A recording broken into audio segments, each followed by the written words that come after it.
Good morning, Council. Good morning. Gainer. I think we have everybody here. I just want to make sure that everybody can hear me and that everybody's video is working before we get started. I can hear you just fine. Can you hear me? Yeah, thank you. This is Miss Jones. I can hear you just fine as well. Thank you.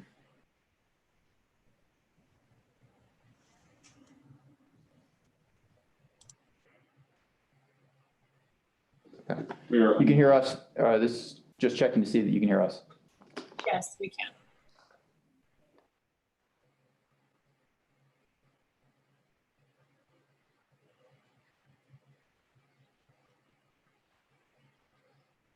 Thank you. Are we expecting any other parties to be appearing today from either side?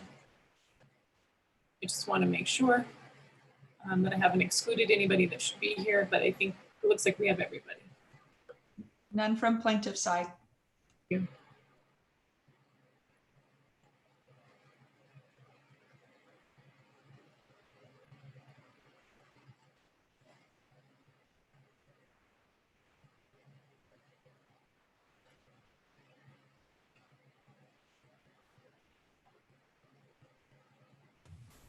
Mr. Gaynor, can you hear me?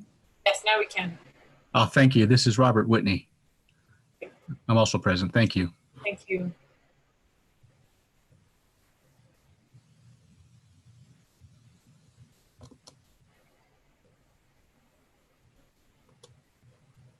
Okay, Council will be getting started here in just about 2 minutes. Thank you.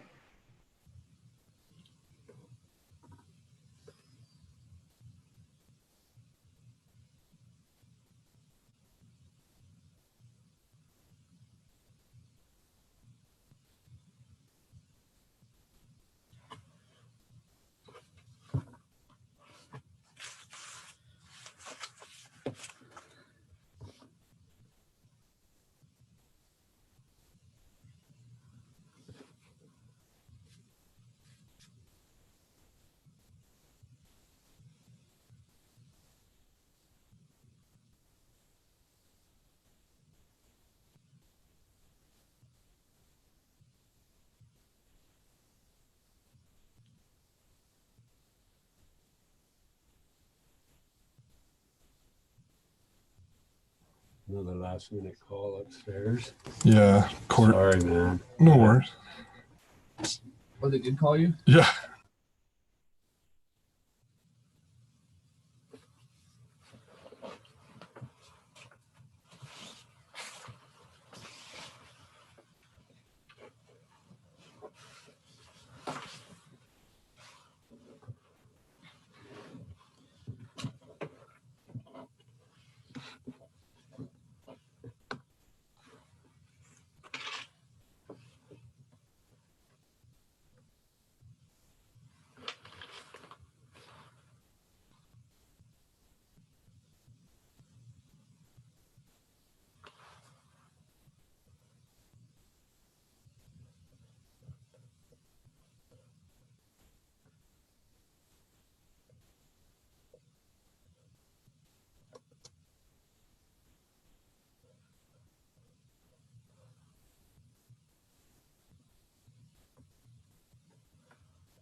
Okay, the court is joining now.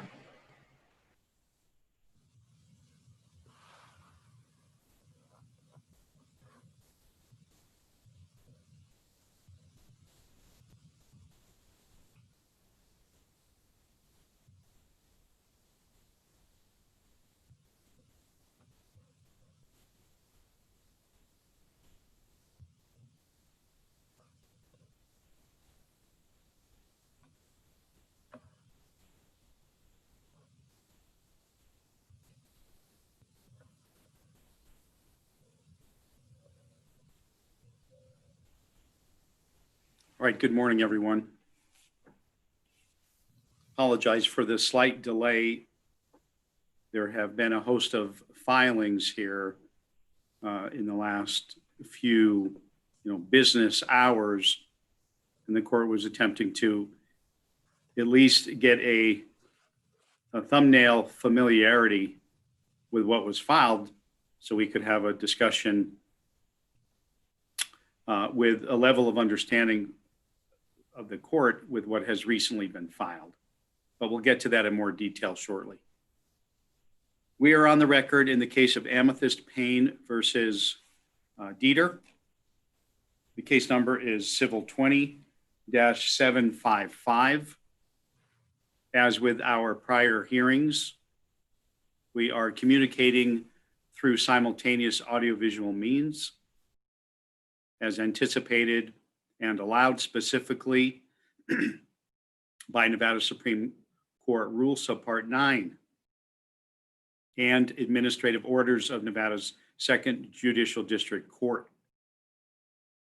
This hearing is open to the public through a link on the court's website, as well as through the court's YouTube channel.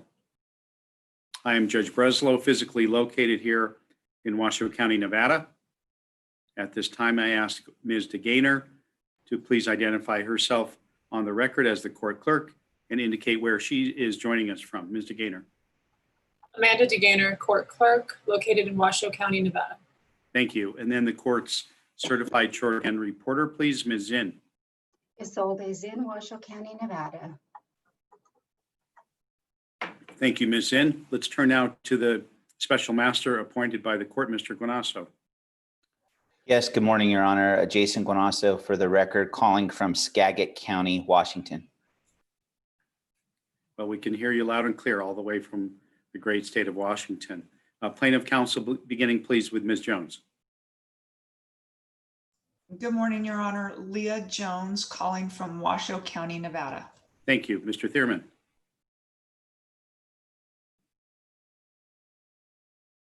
Mr. Thierman, I believe you're still on mute. Thank you. Mark Thierman for plaintiffs, also located in Washoe County, Nevada. Thank you very much. Mr. Rod, on behalf of state of Nevada. Greg Ott calling in from Carson City, Nevada, also joined by Administrator Kimberly Gaw, Chief Economist Dave Schmidt, and ESD Counsel Troy Jordan. Very well, thank you. And then Mr. Whitney. Also, you're still on mute, sir.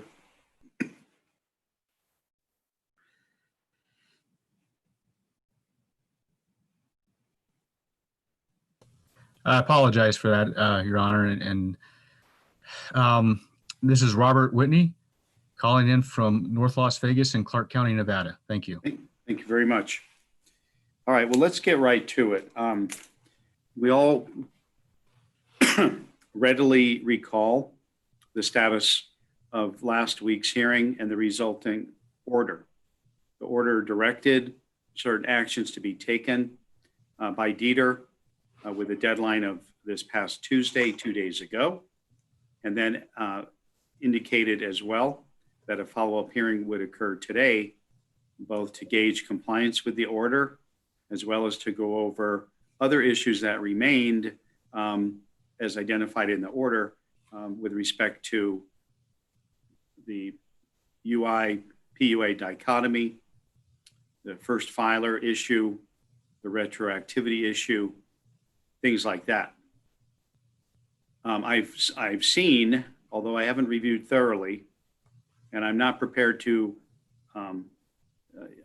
hear argument on or make a decision on any effort by the plaintiffs to have this court hold the state in contempt. But I'm aware that a request to that end has been recently filed as of late yesterday afternoon. I'm also aware that the state this morning filed a status brief as to efforts it has made to comply with the court's order, as well as further efforts it has made to address the concerns indicated by the court at the hearing last week that did not amount to a specific order directing activity by way of a writ of mandate. So what I'd like to do first is please hear from the state of Nevada. Let's go through efforts at compliance with the court's order, and then a status update, please, on the issues that the court also indicated it would like to see progress, if not perfection on. Who would like to speak to that, please, on behalf of the state?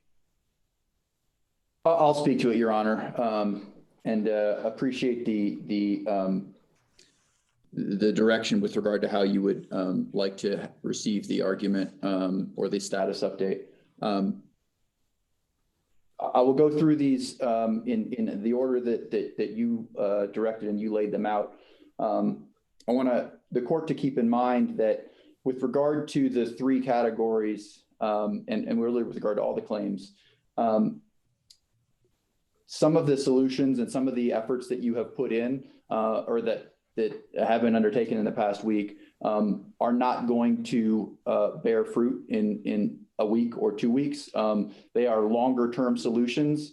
I think it's fair to characterize or just to use the analogy that this is not a blizzard that we are preparing for, it is a winter. And so we need to be able to build capacity for the long term. So some of these solutions, though they may not be immediate, are aimed at making sure that we have the capacity to serve people throughout the extent of the pandemic. So let me respond to that. There may be a point in time where we talk about the approach, we talk about the effort being made, we talk about in greater detail, we talk about the realities of compliance. I'm here right at this point, though, to simply gather facts, at least for the first part of this hearing. So, for example, what I'd like to know is what effort has the state undertaken to comply with the court's order on specifically those three buckets, excuse me, the two buckets of or categories of people who were apparently not receiving payments, but the court directed payments to move forward. For example, let's take the issue with a classic case, for example, of the Uber driver who was attempting to earn a subsistence living, but was denied benefits because they hadn't completely stopped working. And you'll recall both the court's comments and then the resulting order to direct the state to pay those based on the court's interpretation, fairly made, as I thought then and continue to think now, that we should interpret that to mean if it substantially interfered with their ability to earn a living, as opposed to completely stop, because that would just encourage people not to attempt to earn anything and might hurt those that need their services. Okay, so where are we on that, Mr. Ott? Are those claims being paid? Does it involve a large amount of people? Has the state reached out to the Department of Labor to gauge its temperature on how they view that? Things like that. So if you could please speak to that first. Sure. So first, with regard to the Department of Labor, the first thing that we did was to send the court's order to the Department of Labor so that they could identify any concerns or possible inconsistencies, obviously wanting to safeguard the continued existence of the program. Shortly after the hearing, the Department of Labor issued UPL 1620 Change 2, which addressed this issue, not in the exact same language that the court used. The court used substantial interference.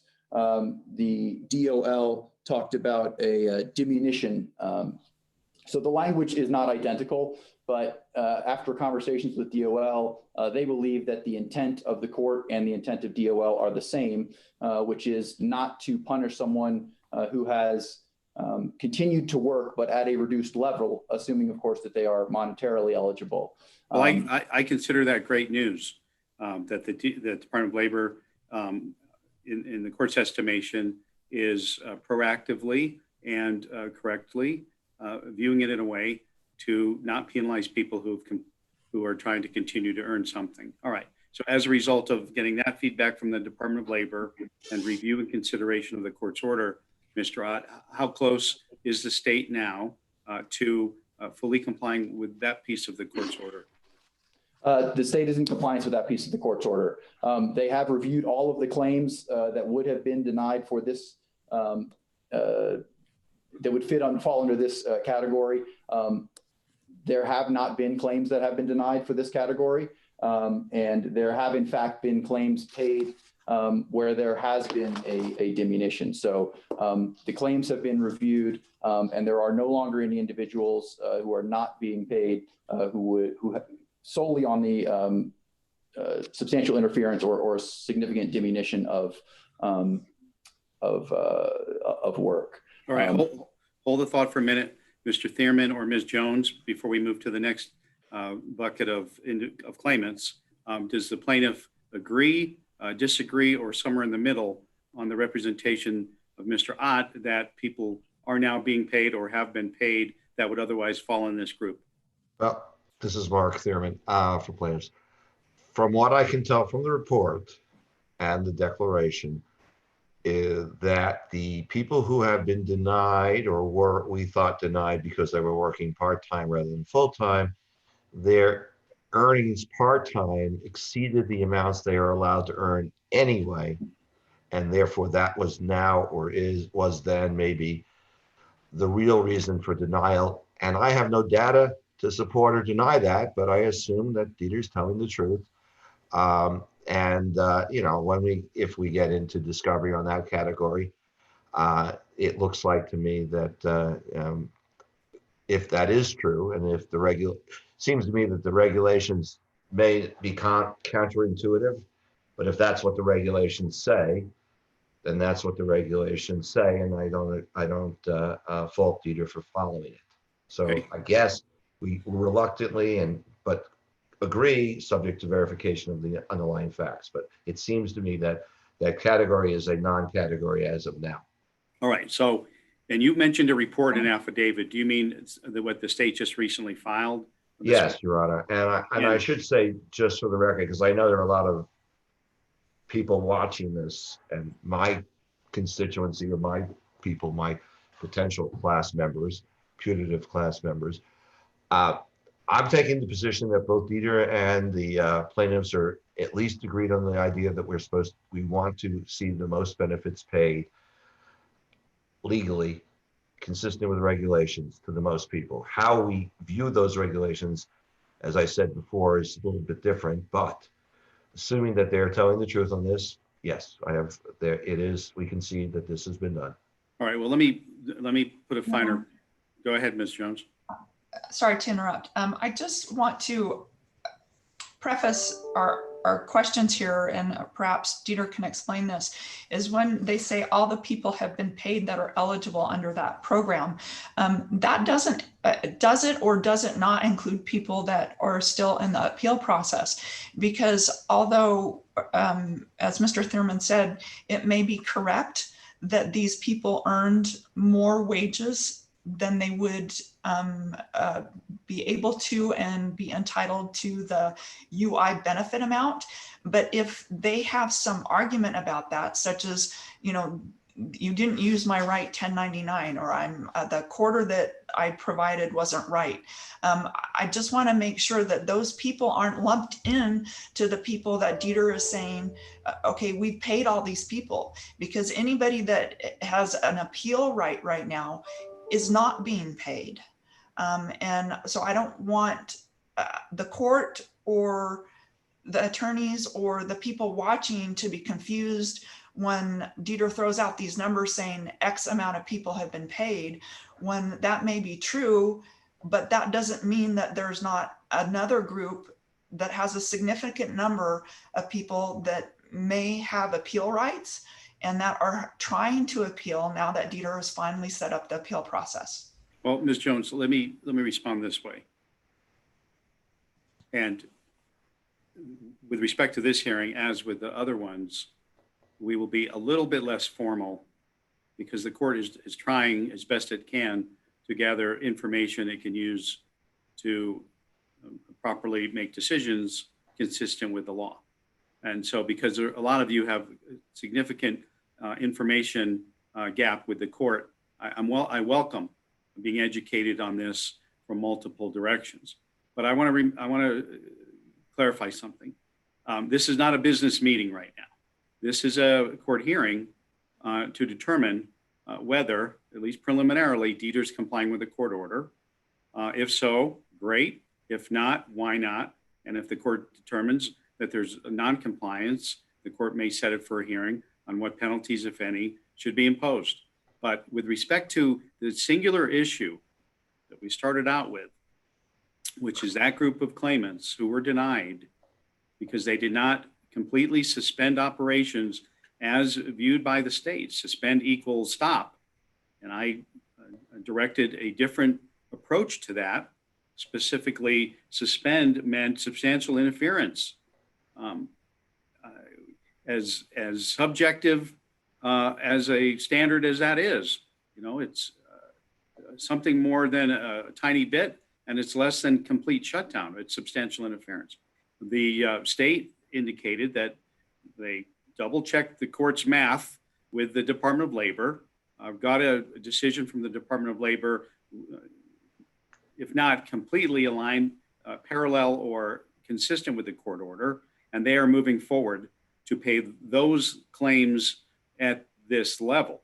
And I'm not aware of any suggestion from plaintiff that those people who would otherwise fall into that group are not being paid, other than, as you suggest, Ms. Jones, those that were denied have an appeal going forward, and you're curious what their status is. So we can get to that if needed a little bit later this morning. So Mr. Ott, you don't have to respond to that because that's not really what I'm here about at this point, but if you would like to say something, I'll give you the opportunity. Go ahead.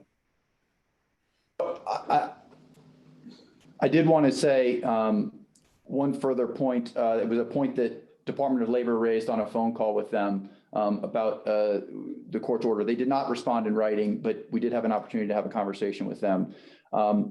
They pointed out that their language in UPL 1620 change 2 is limited to individuals described in section 2102 sub A3A 21 KK of the CARES Act.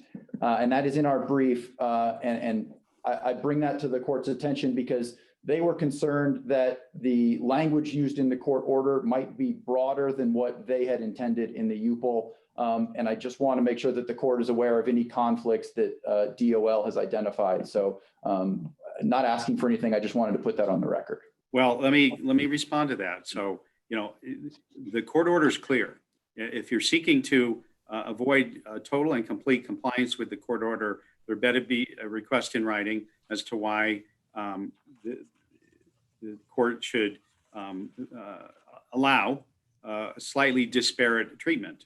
I don't have such a motion. I do have a brief that was filed approximately an hour before the hearing and just made available after clerk review, and it gets up the chain to this court a matter of minutes before this hearing started.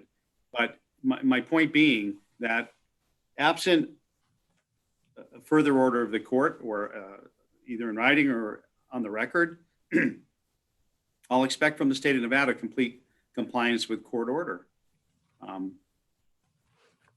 But again, if there's a reason the court should deem a slight variance, I'll certainly consider. Now, before we move on to the next group, the much larger group, those to whom payments had been started and for some reason stopped, Mr. Guanasso, before we move on, anything to add further that you've come across in your review or discussions with respect to this first bucket of claimants? Thank you, Your Honor. No. Very good. So let's go to the second piece of the court's order. In the court's order, the court indicated that payments once started could not be withheld and must be restarted unless one of four things was happening.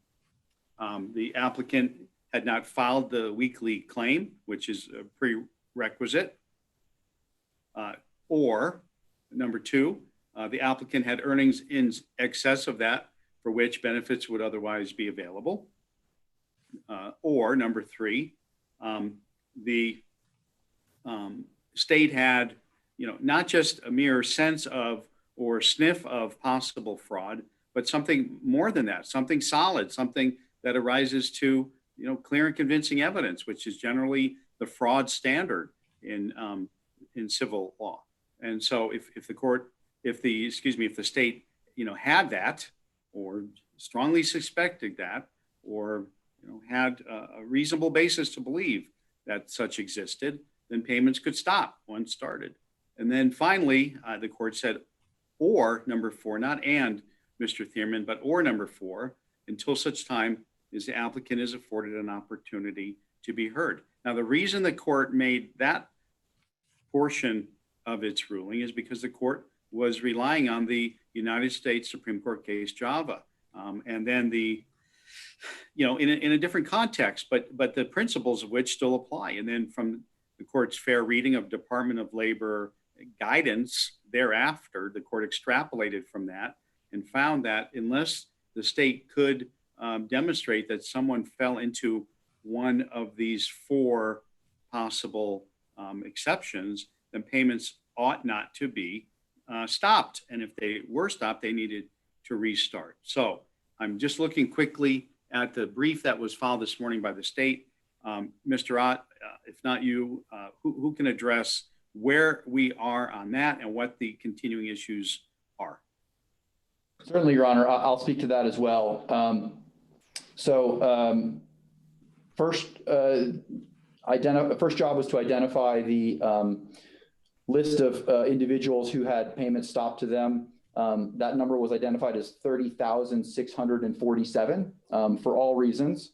Hold on, sorry, just so the court's clear. So slightly north of 30,000 people, payments began and then they stopped.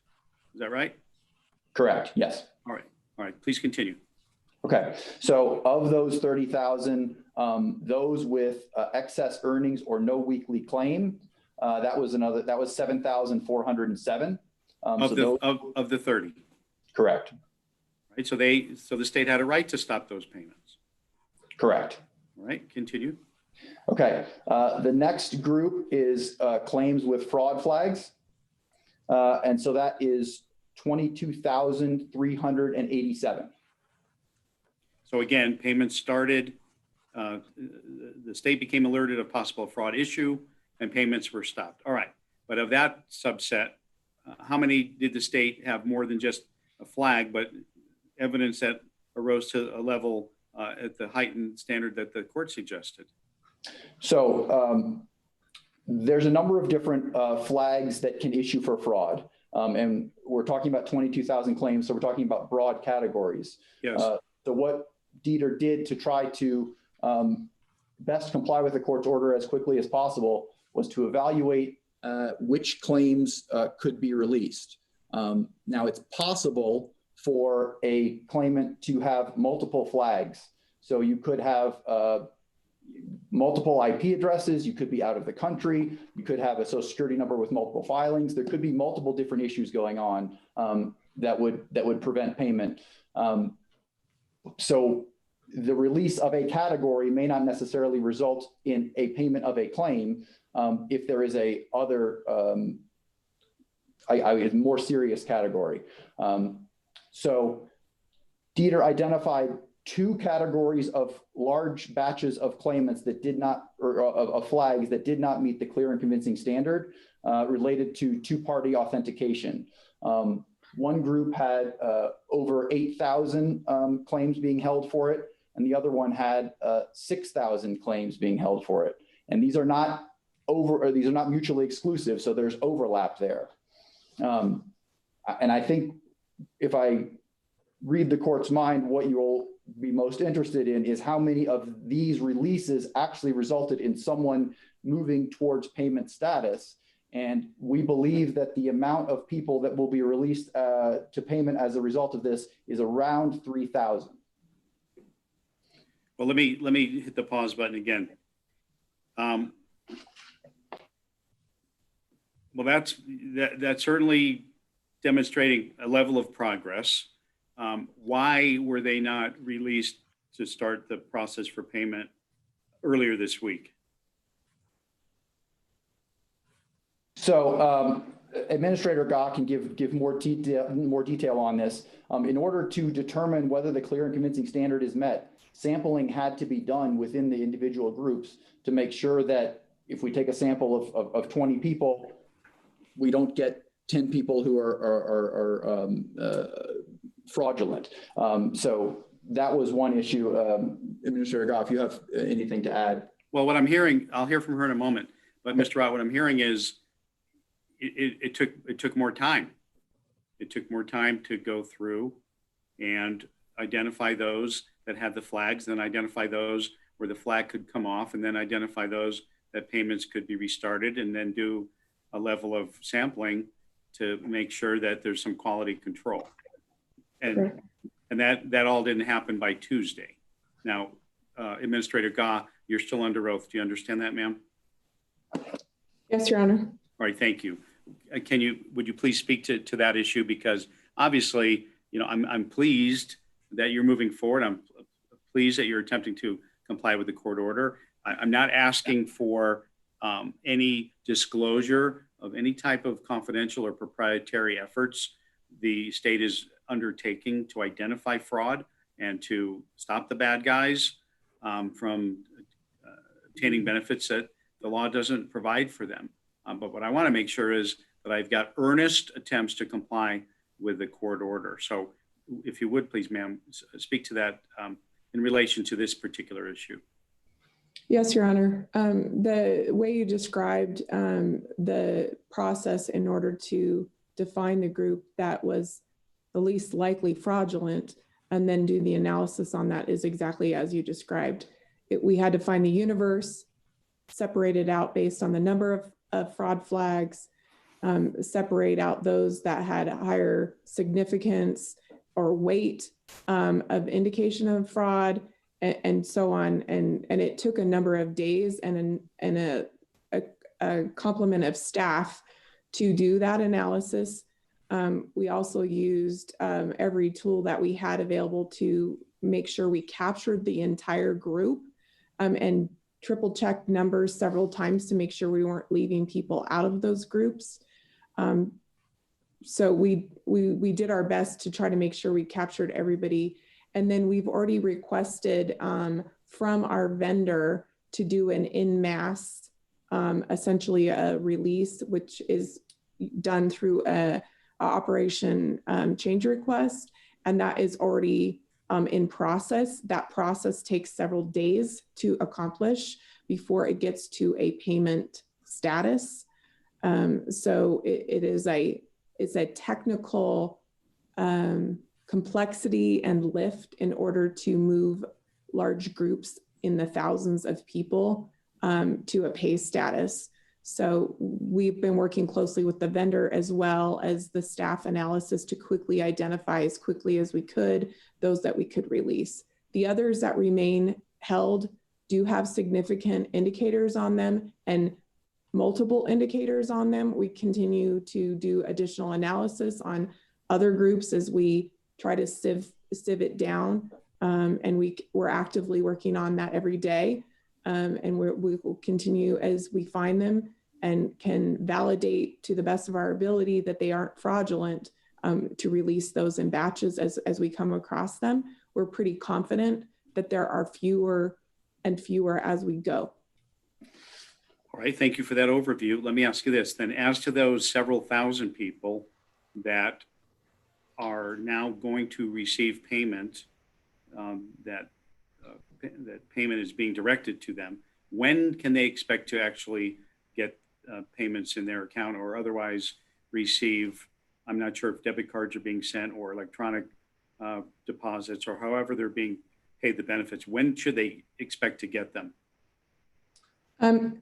Traditionally, traditionally the timeline is 7 to 14 days based on the vendor. We've asked them to try to expedite this. Some of them could see payments as early as Monday. I can't be 100% certain when all the releases of the batches will occur.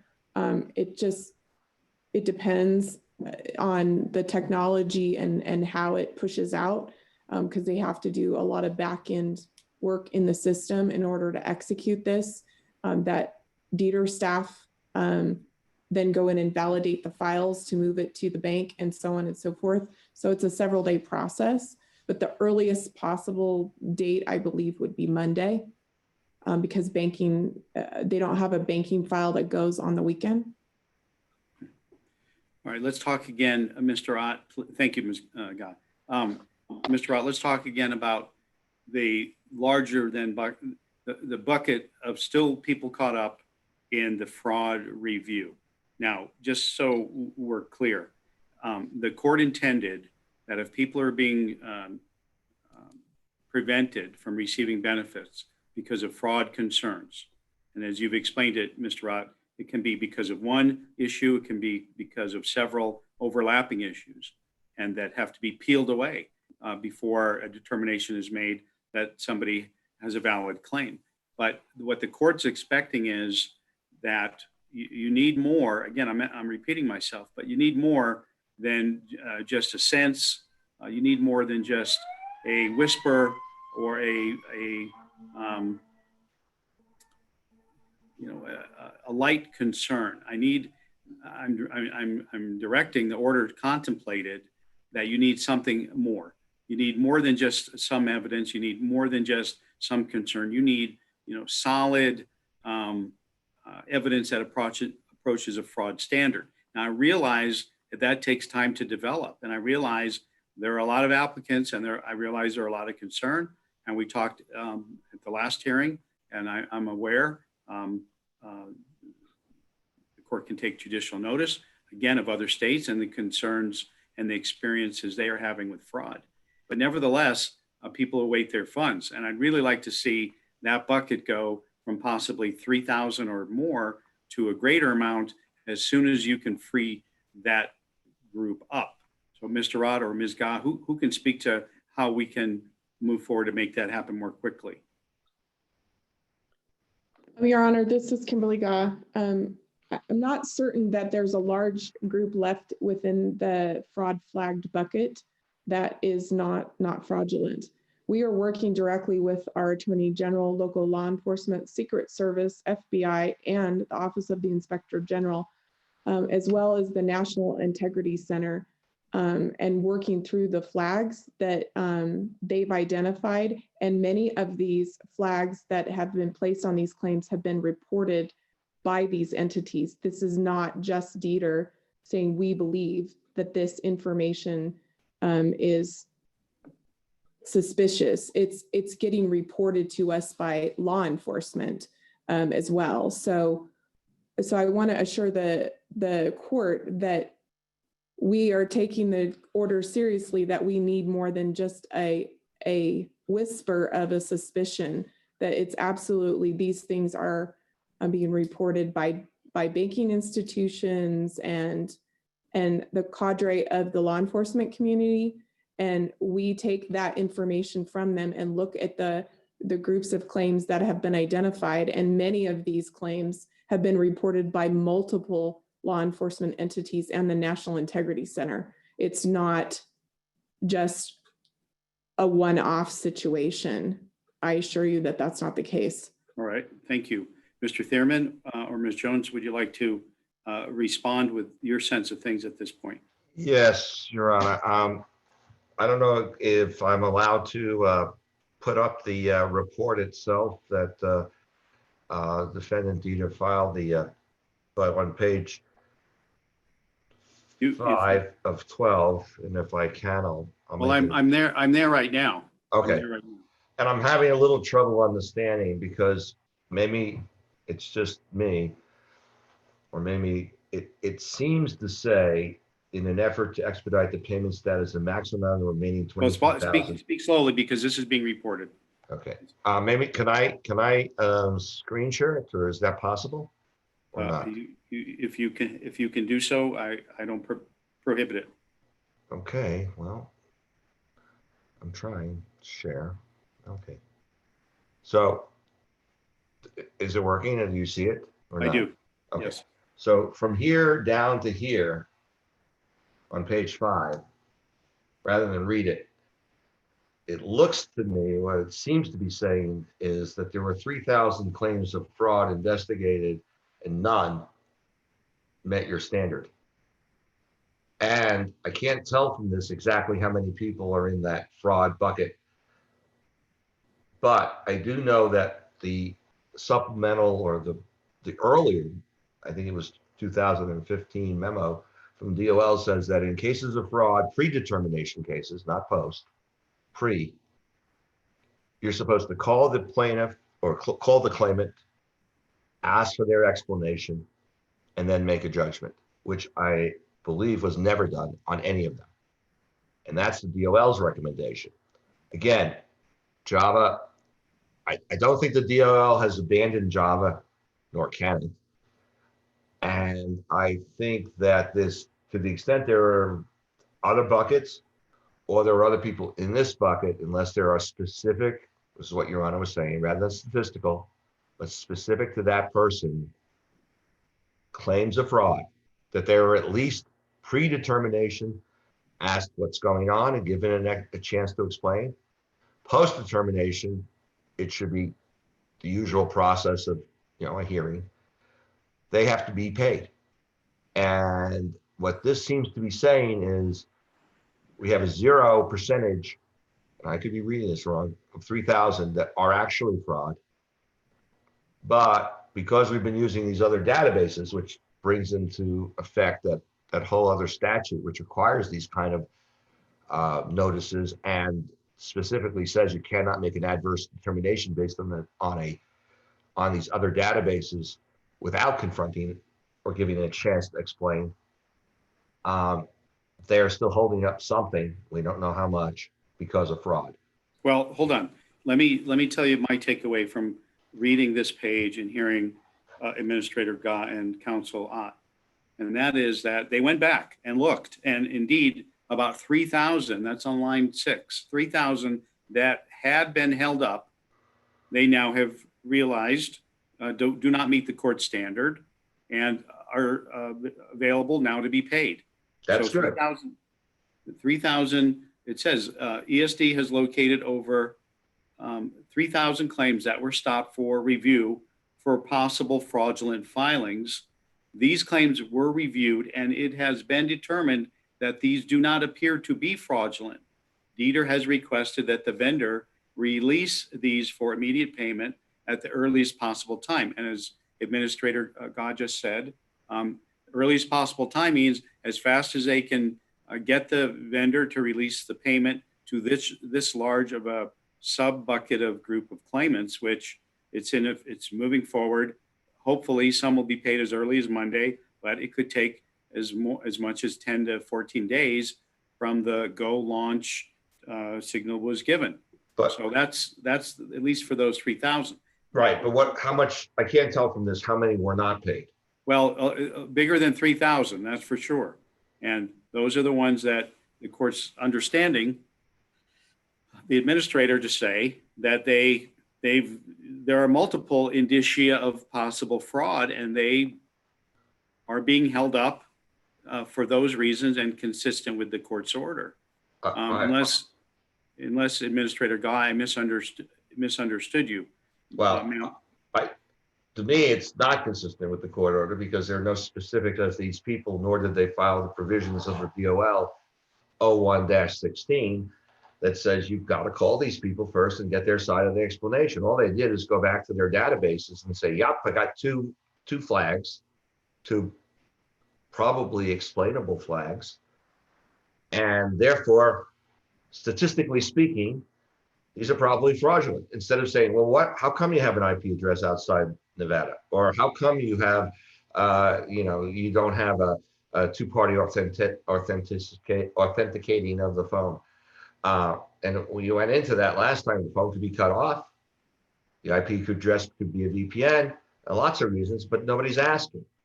Likewise, we just got a denial today, which brings up to another point, that tells us absolutely no reason why it's being denied. Denied because you didn't comply. Doesn't say why you didn't comply. And that gives no due process and no chance to rebut. And I don't think you can generalize, and I don't think your order allows for that kind of generalization to the specifics, at least without some kind of at least contacting these people and say, what's the real explanation? I don't think that's in compliance.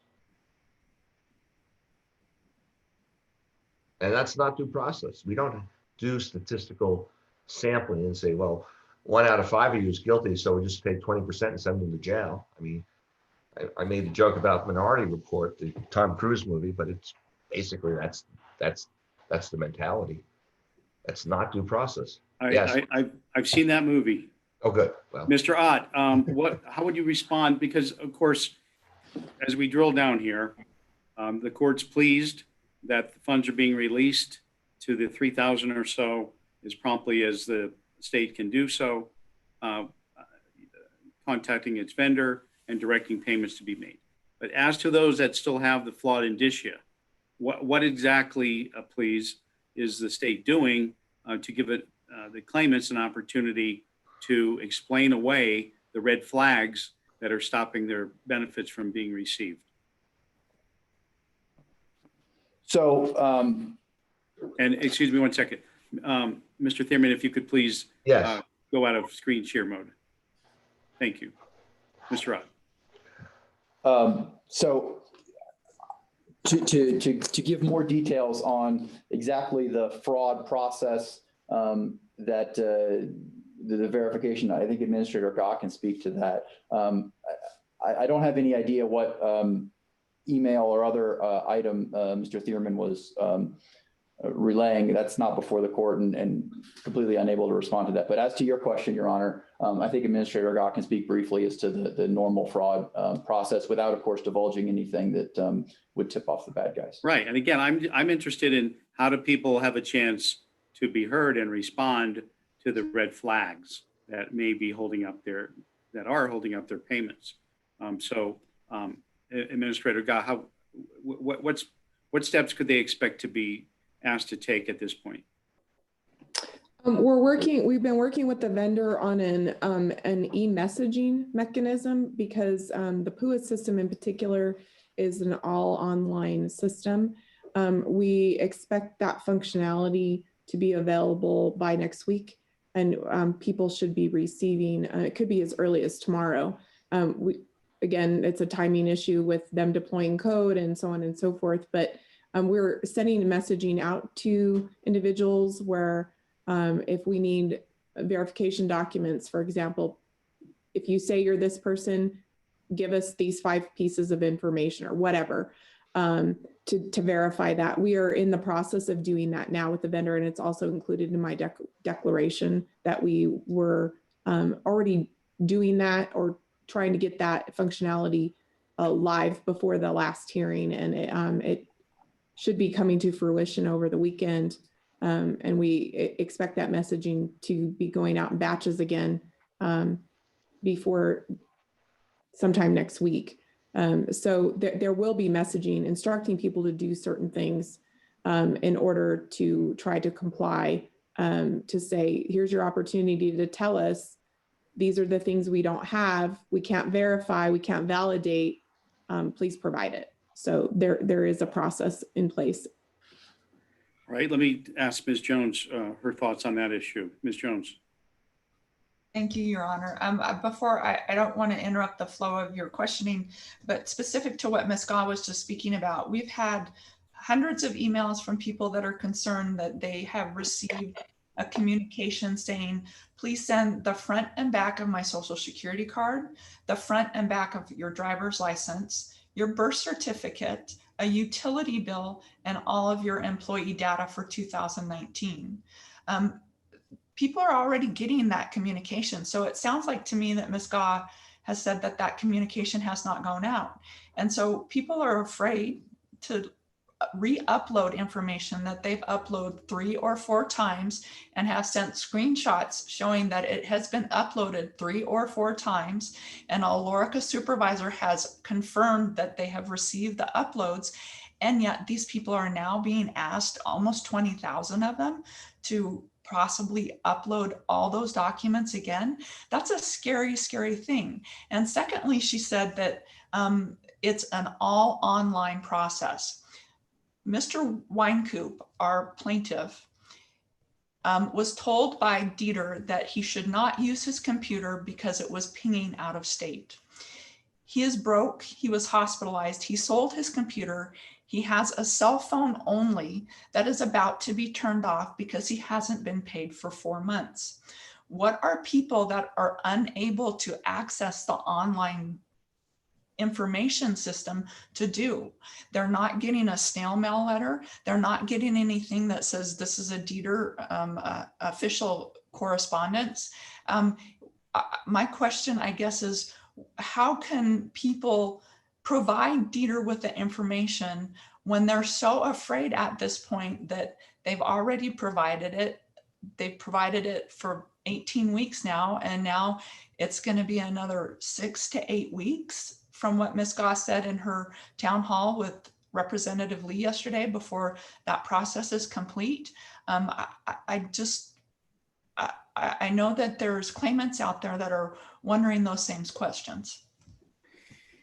All right, Mr. Otter, Ms. Gott, if either of you would like to take a stab at responding to some or all of the questions that Ms. Jones just asked through the court, I'll give you that opportunity. I'm going to assume that Ms. Jones is sharing some of the worst case scenario experiences that have been shared by people in touch with her in her office. I'm going to further assume that the vast majority of people hopefully are not having that type of issue and concern, but obviously some might be.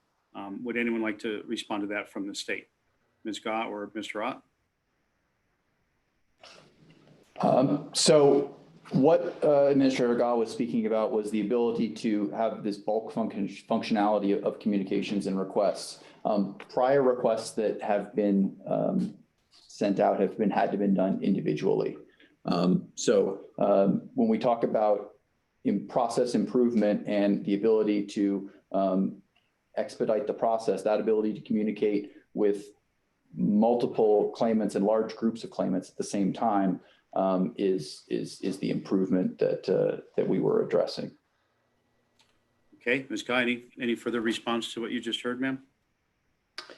Yes, we also reviewed the entire database of filings. We have 376,000 unique filers in the system, and we reviewed the database of filers, and only 50,000 of them have uploaded some documentation. So we're trying, again, we're doing the same process as we did with other fraud flags, sift through those to determine who's provided that documentation, who can be released, who all those steps that I previously described. So we're talking a very limited set of 376,000 claims that have been filed that have provided the documentation necessary in order to make validation and verification if that is where these people sit and these flags exist on their claim. I can't tell you off the top of my head what the overlap is there, but I can tell you it's significant. If not all of those people held for a fraud flag are going to have to produce some documentation so we can verify who we're communicating with. Your Honor, that may be operationally the good thing to do, but that's not what the Supreme Court in Java and Kelly v. Goldberg requires. It's not withhold benefits first and investigate. It's investigate quickly, which they haven't done, and then proceed to pay unless there's specific fraudulent activity that they can say that will stand up on review. And so far to that person, and that's I mean, that's Kelly v. Goldberg, man. Before the Kelly v. Goldberg, because I used to do welfare hearings and for the state of for the Office of Legal Services. Before Kelly v. Goldberg, they used to hold up your welfare payments and then say, okay, you prove you're eligible. And the Supreme Court said you can't do that. It's the other way around. It's an entitlement. It's your property.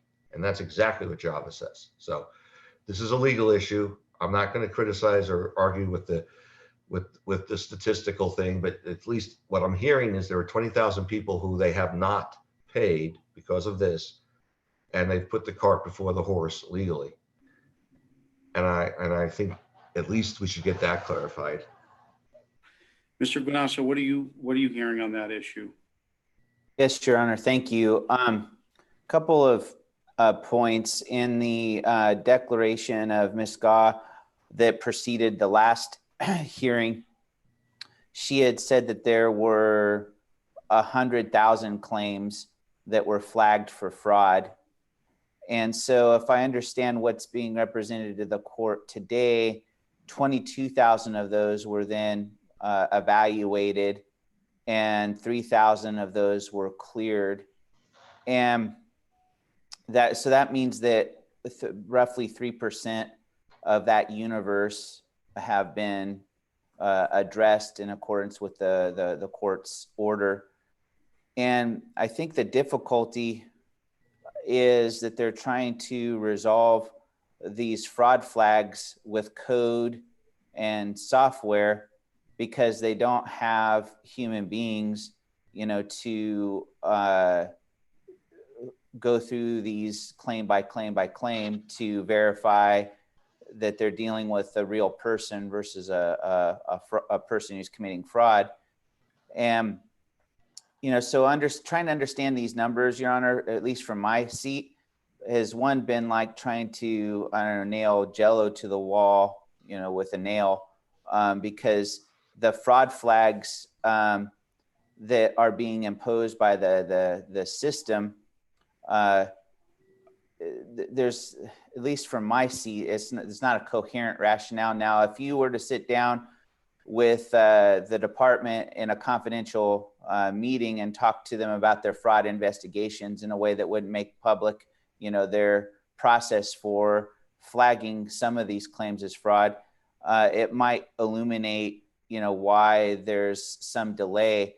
But the only way we can't do that. Yeah, the only way to really work through all of this, it seems to me, is to have people, manpower to work through this backlog. And as I mentioned in my report a week or two ago, the other states have approached this by getting manpower from other sources, whether it was through the National Guard or through some other means. But this problem, the way that it presents, if the only means to addressing it is through code and through computers, then it's going to be a pretty slow and arduous process. And one other thing I'd like to note is that what plaintiff's attorneys had indicated about people saying that they uploaded information, but then still didn't get the fraud flag cleared or are still waiting for payment. I know I've received a number of emails like that. People are actually sending to my office their social security cards and their birth certificates and screenshots of what they've submitted, which worries me on a number of levels that they're sending my office this sensitive information. But it seems to me there are a number of people who are trying to clear their names of fraud, but there's no real streamlined way for that to happen without manpower to make that happen. And I think that's the real, struggle for Detr, is having the manpower to work through all these to be able to clear the fraud flags and really with certainty be able to say this number of people is in fact fraudulent, this number of people is not. And the only other way to kind of sort through that would be to do a series of mass denials and then give people hearing an opportunity to be heard. I also put that in my report to you as well. But this is gonna, if the sole reliance is on code and getting the computer system to work through these quicker with staff kind of following up and clearing flags, it's going to be a long process, especially if there are 100,000 claims in the universe, 22,000 of which have been analyzed, 3,000 of which have been cleared up to this point. Your Honor, Well, hold on. So the issue though is what does the law require in such a circumstance? I mean, intuitively, we all understand the concept, Mr. Guanasso, that with more people involved and there could be some more direct contact, more explanations received, and the state could work through this backlog. But that doesn't appear on the immediate horizon. As noble as the efforts being made by the men and women that work for the state are, and as well as efforts to increase the staffing, that, as everyone is aware, takes time. And time is not a luxury that we have right now. So the court has already reviewed what I consider to be binding precedent, the jurisprudence, the body of law that informs this area. And I've already made a determination that unless the state can reasonably stop payments to somebody because of a fairly heightened standard of concern that fraudulent activity is ongoing, those payments cannot be stopped. Or if they haven't begun, they need to begin. Now, I want to give some real world leeway to the state, taking into account the realities of the challenge that it's facing. And I'm heartened by a level of progress that appears to have been undertaken in the last 10 days to 2 weeks. I sincerely am. But it seems to the court that it's still a concern. It's still a concern.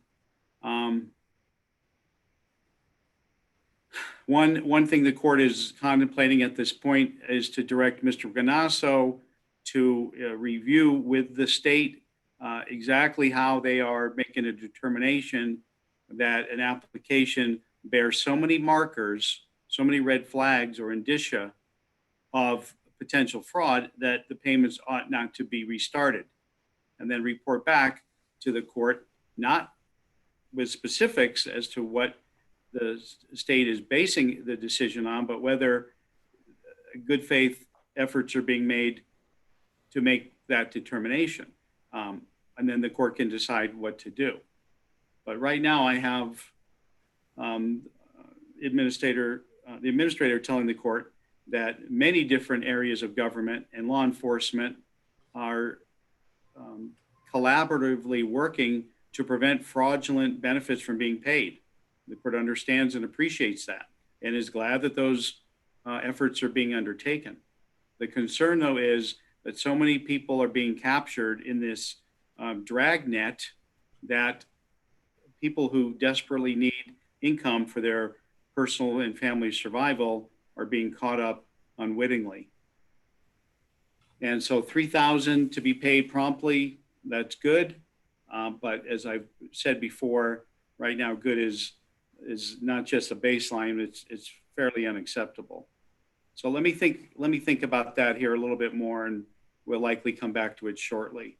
Let's move, Mr. Ott, please, to the progress that's being made on the first filers, on those that have, and those that sought benefits beginning at the end of February and were denied apparently because there was concern that the pandemic did not affect them to an extent that they would be triggered for benefits. And then also those that are being denied benefits because they still have a balance in the UI program. Mr. Ott, what progress, please, is the state making on those three issues that we talked about at the last hearing, but the court declined at that point to issue any type of an order directing payment to be made? Certainly.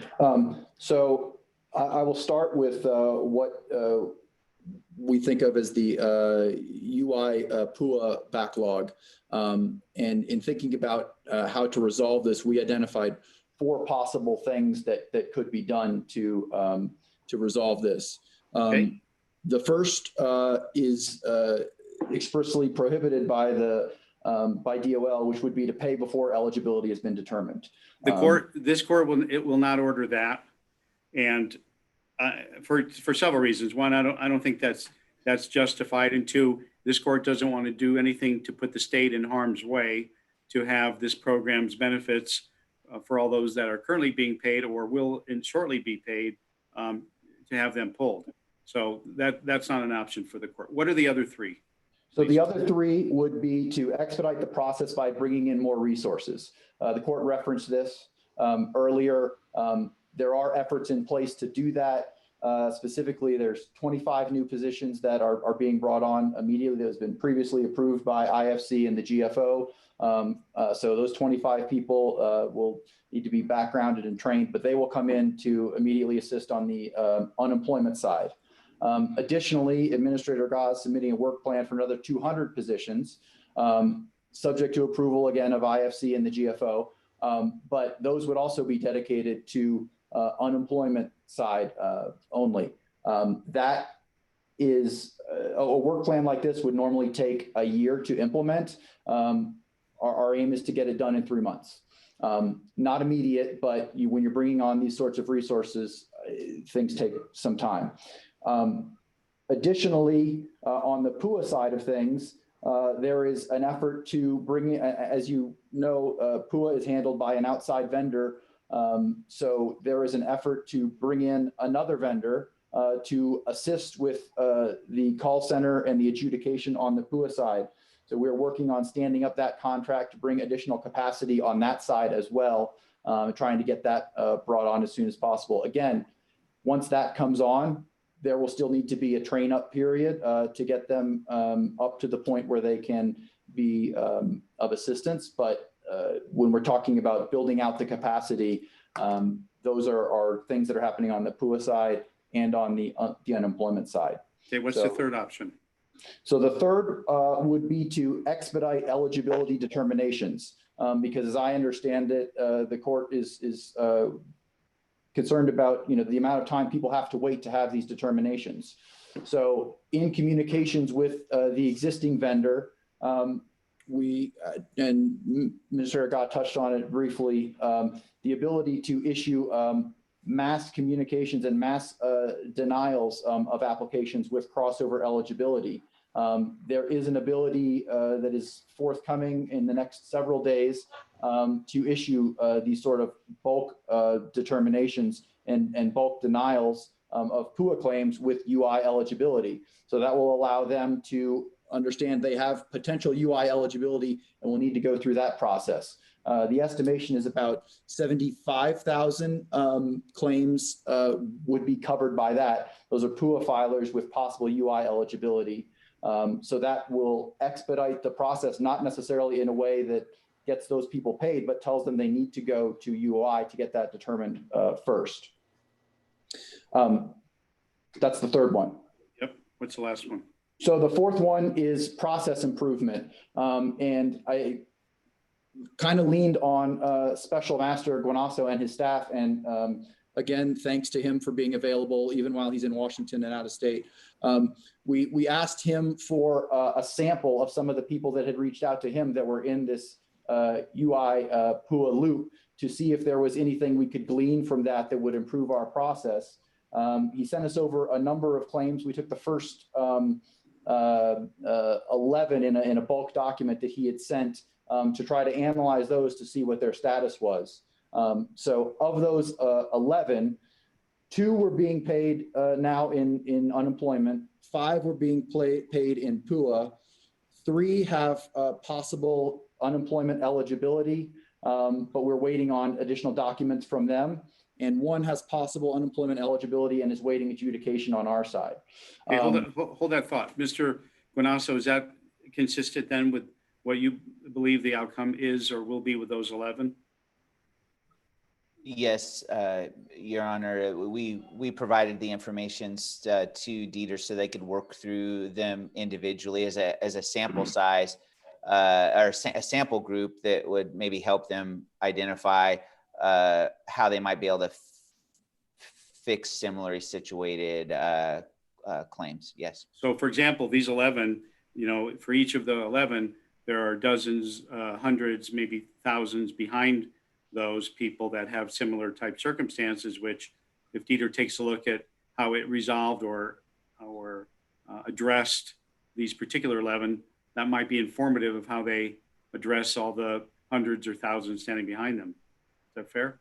Yes, that was the hope that arose from the conversation that I was able to have with Detr and the attorneys and staff there.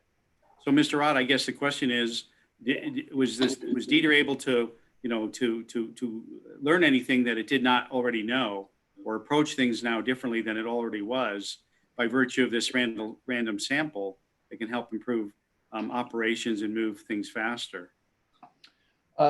So the quick answer is not yet. I mentioned that the special master sent over a batch of de-identified claims that were, it was a 144-page document that contained 11 claims. He sent over, or his office sent over additional claims that were not fully analyzed in time to get the information into the briefing and whatnot. There may be process improvements there, but as of the initial batch that was reviewed, we haven't identified process improvements. But we were heartened by the fact that 60% of those people who were identified, or 7 out of 10 were in payment status, and 3 out of 11, the ball was in their court, for lack of a better analogy. And one final thing, we did not communicate the details of these claims back to Special Master Guanasso. These non-parties still have statutory confidentiality under 612. So despite the fact that he gave us the personal information, we did not communicate that back to his office to verify. Very good. Thank you. Okay. Well, Mr. Thierman, Ms. Jones, I know what you're going to say, but I'll let you say it anyway about this all sounds good, but we need to get money into people's checking and bank accounts and hands as soon as possible. But go ahead and tell me what you would have the court do on this issue, the UI PUA conundrum. What would you have the court do right now, Mr. Thierman? Well, first of all, the idea of a mass denial a la an insurance company bad faith is the most draconian abuse of due process. That is, these people, unlike the private sector, these people are due a due process obligation from the very get-go to have their case adjudicated individually. And yes, if there's a pattern, if this equals that, we'll say, then that may be a reason for just adjudication, but suspicion, that's not a reason for adjudication of negativity. The presumption is on the wrong side. The presumption should be on payment, not the other way around. And I don't think the DOL is inconsistent with that. I think the DOL language, which is amorphous at best, simply says, no, you can't assume they're entitled to it. But unless you have but JAVA says, until you determine that they're not, and once you determine that they are, and then you determine that they're not, you've got to keep paying. And if it's okay to put up another screenshot, if I can, let me see if I'll do that. It's okay, but I mean, aren't we talking about how we move people more quickly through the UI program to get benefits there, and then they can transition over to the PUA? Sure, but this has been going on for how many weeks? And the problem is, if I could, be so blunt, that DETA puts out a letter, okay? And it says, we have completed a review and investigation of your claim, and we have determined that you have other program eligibility. That's a determination. So either they have the other program eligibility, in which case they ought to get it, or they don't. And if they don't, then the PUA kicks in. And if they do, the other program kicks in. So we have done nothing to get out of the box. And just to say, well, our systems don't talk to each other, and it's on the applicant 16 weeks later. I mean, let's face it, it's nice to talk about something that's going to happen in 3 months, but if we're coming to take away your house, or you're going to lose your kid because you can't provide suitable living arrangements, or, I mean, these people are very depressed and somewhat angry, and I don't think they're unjustified in those feelings, considering they were promised that they were going to get this money, and they counted on it.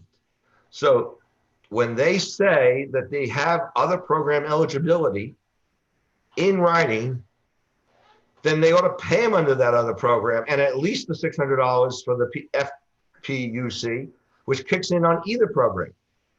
And you know, what they're saying is we have two bank accounts and we can't decide which one they come from, so we're not going to pay you on either one. Well, we know all this. I mean, okay, but the answer is then just assume that that once they issue those determinations, right in Java land, they start getting paid. And I don't care where the state pulls the money from, which bank account. That's my solution. Well, you've just heard, look, I'm not, you know, my job is to be the fair referee here. I don't play favorites, but I want to make sure I understood what I heard. The state is aware of the court's concern. The state is aware of the court's continually noting the human suffering that is occurring as a result of the pandemic and the economic toll that it is having on men and women in Nevada. The court's equally cognizant of the efforts the state, a bit understaffed, quite overwhelmed, and with an unprecedented pandemic is trying to do.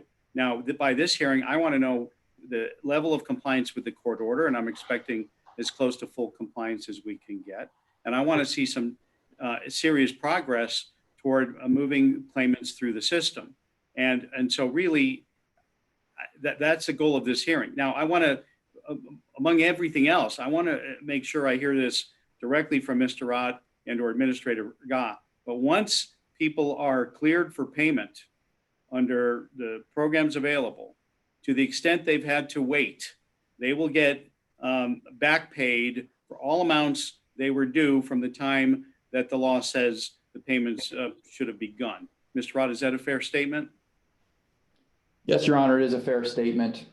Because, you know, the news headlines are suggesting that, you know, payments or benefits are running out. They're soon to expire, end of July.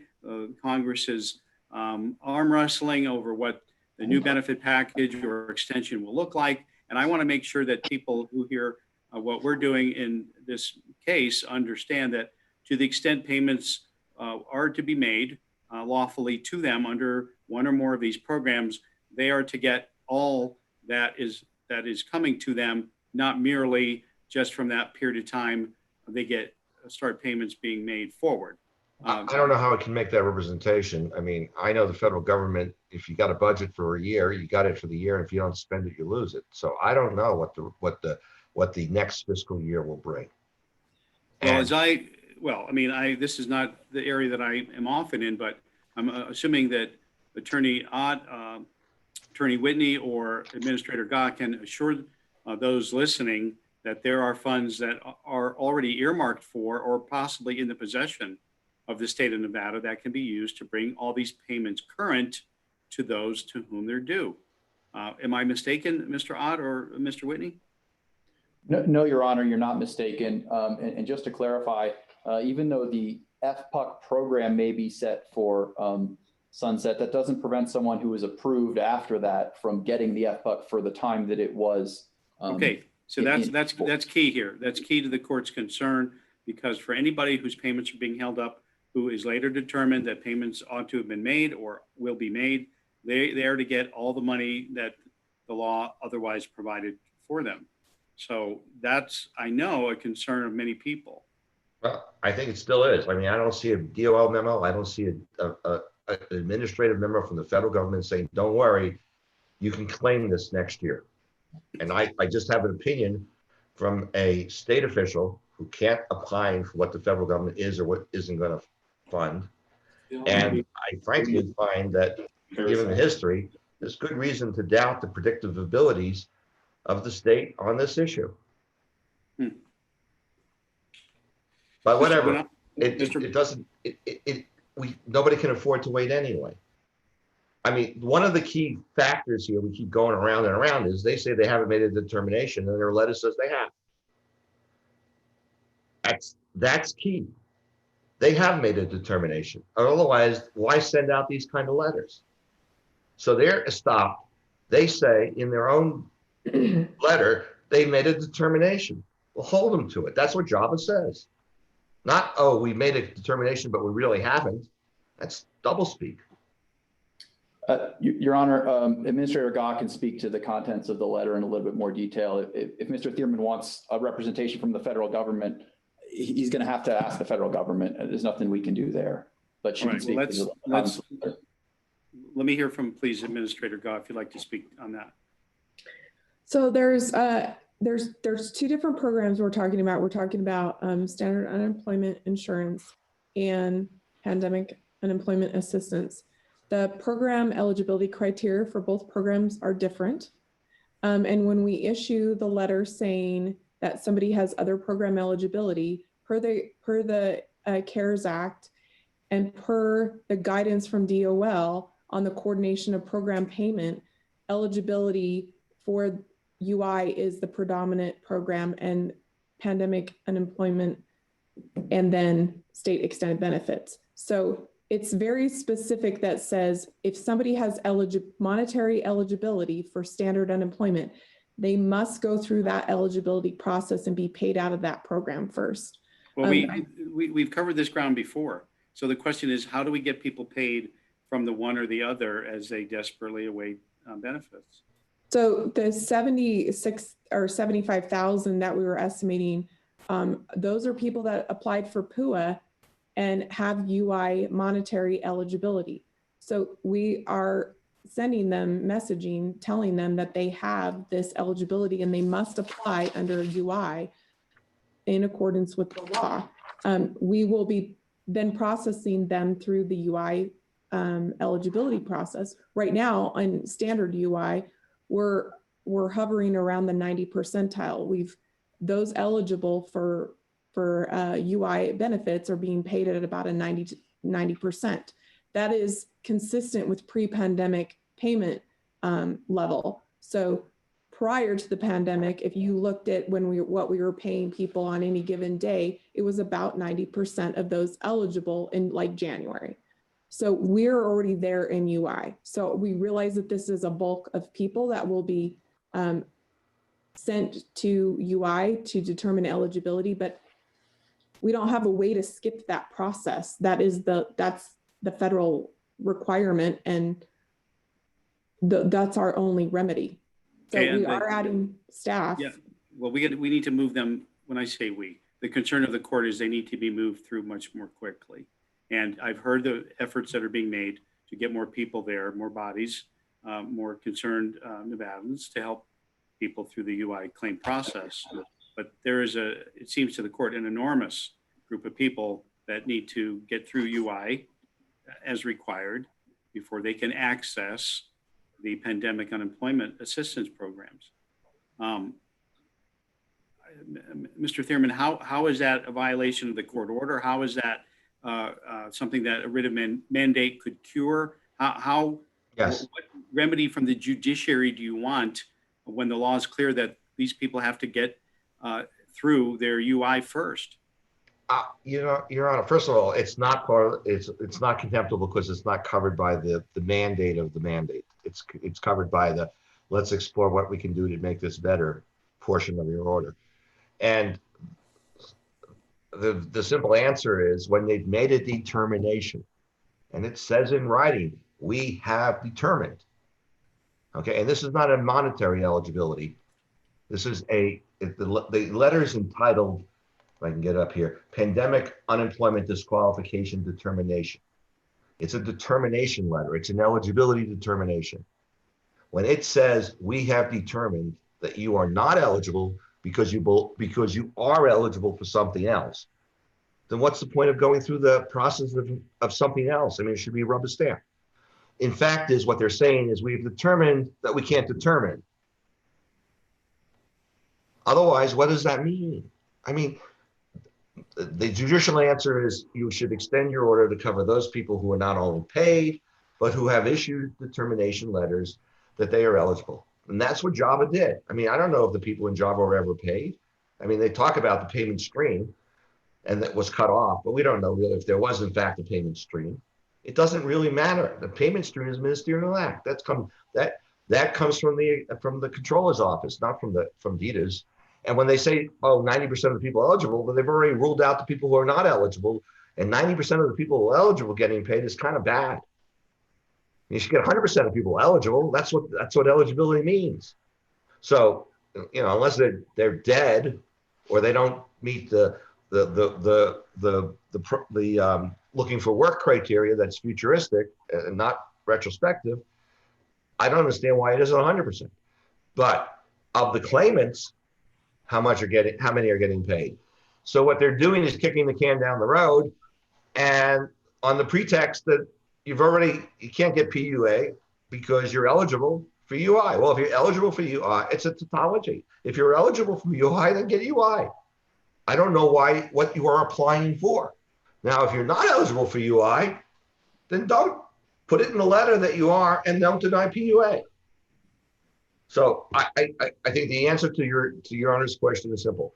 Those people who have an eligibility determination that says you are eligible for UI, get paid the UI. If you don't mean it, don't say it. And if you do mean it, then follow through on it. What else is there? And the second kind of letter we get, which is kind of interesting, which is this is also a written formal determination. It says here, pandemic unemployment qualification determination. If I can put it on my screen if you want. Sorry. If I can figure out how to do that again. I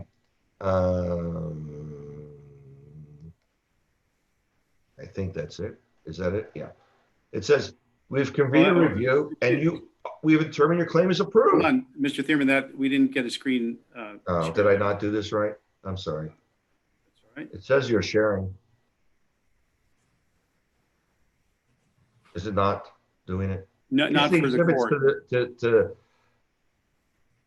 court. Exhibit 1 and 2 to the declaration of So, Mr. Thurman, do the court a favor and undo Yeah. what you just did, because now the court can't see anyone. I'm sorry. All right. Stop share. I apologize. The letter says, the second letter says you're eligible. The first letter says you're not eligible because you're eligible for something else. The second letter exact words are, we have determined that your claim is approved as you meet the qualifications. Well, if it's approved, you meet the qualifications, pay. Okay, hold on, Mr. Thurman, for one moment. Ms. Clerk, can you see the attendees in this Zoom webinar? Yes, Your Honor, I can. Mr. Ganasso, can you see everyone? Yes, Your Honor, I can see everybody.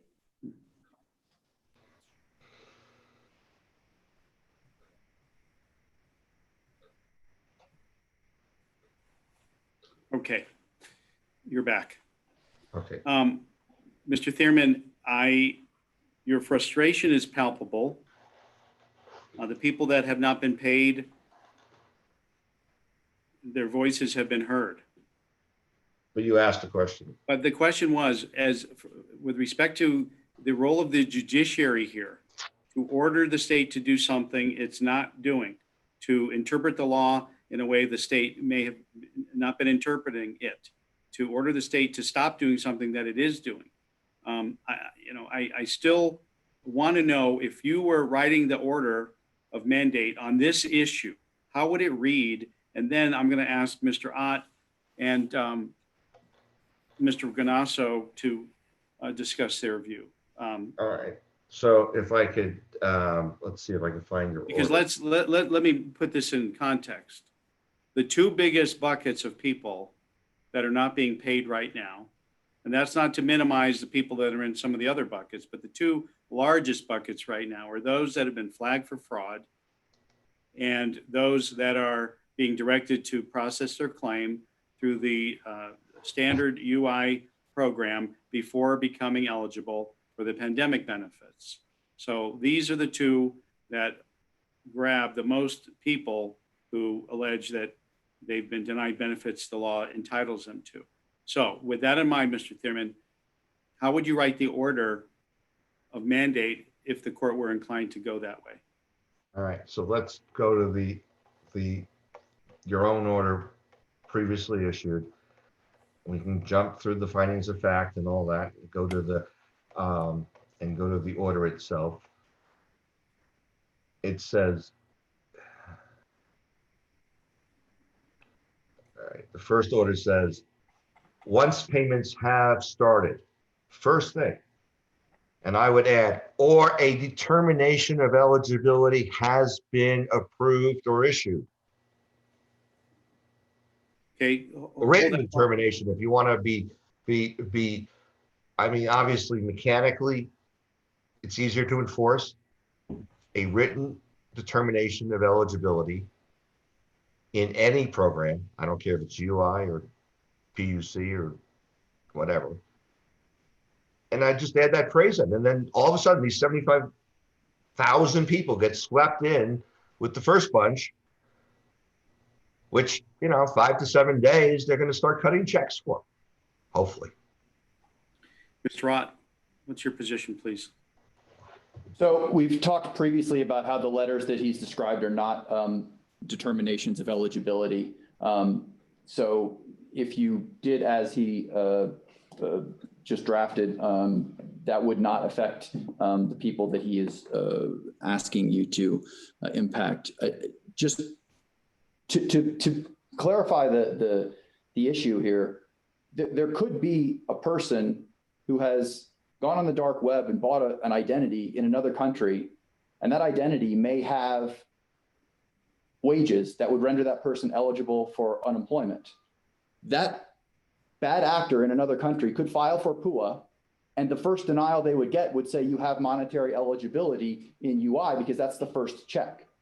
There are still fraud issues. We know this is not a legitimate person, but the first check is unemployment eligibility, so it would send them back to unemployment. Then they would be held up later for fraud. But we know this is not a legitimate individual, but they would still get the letter that directs them to be denied from PUA because of monetary eligibility, because that's the quickest way that we can sort those people out, and it's the most expedited way. So there's overlapping issues here. And just briefly, the letter that he's talking about has been corrected, hasn't been issued for months. So to the extent the court is concerned about that letter, it's no longer being issued. We talked about the issues with that letter previously, and the possible confusion there. So that's a bit of a red herring if we're trying to think about solutions for people going forward. Okay, Mr. Guanasso, what are your thoughts? Thank you, Your Honor.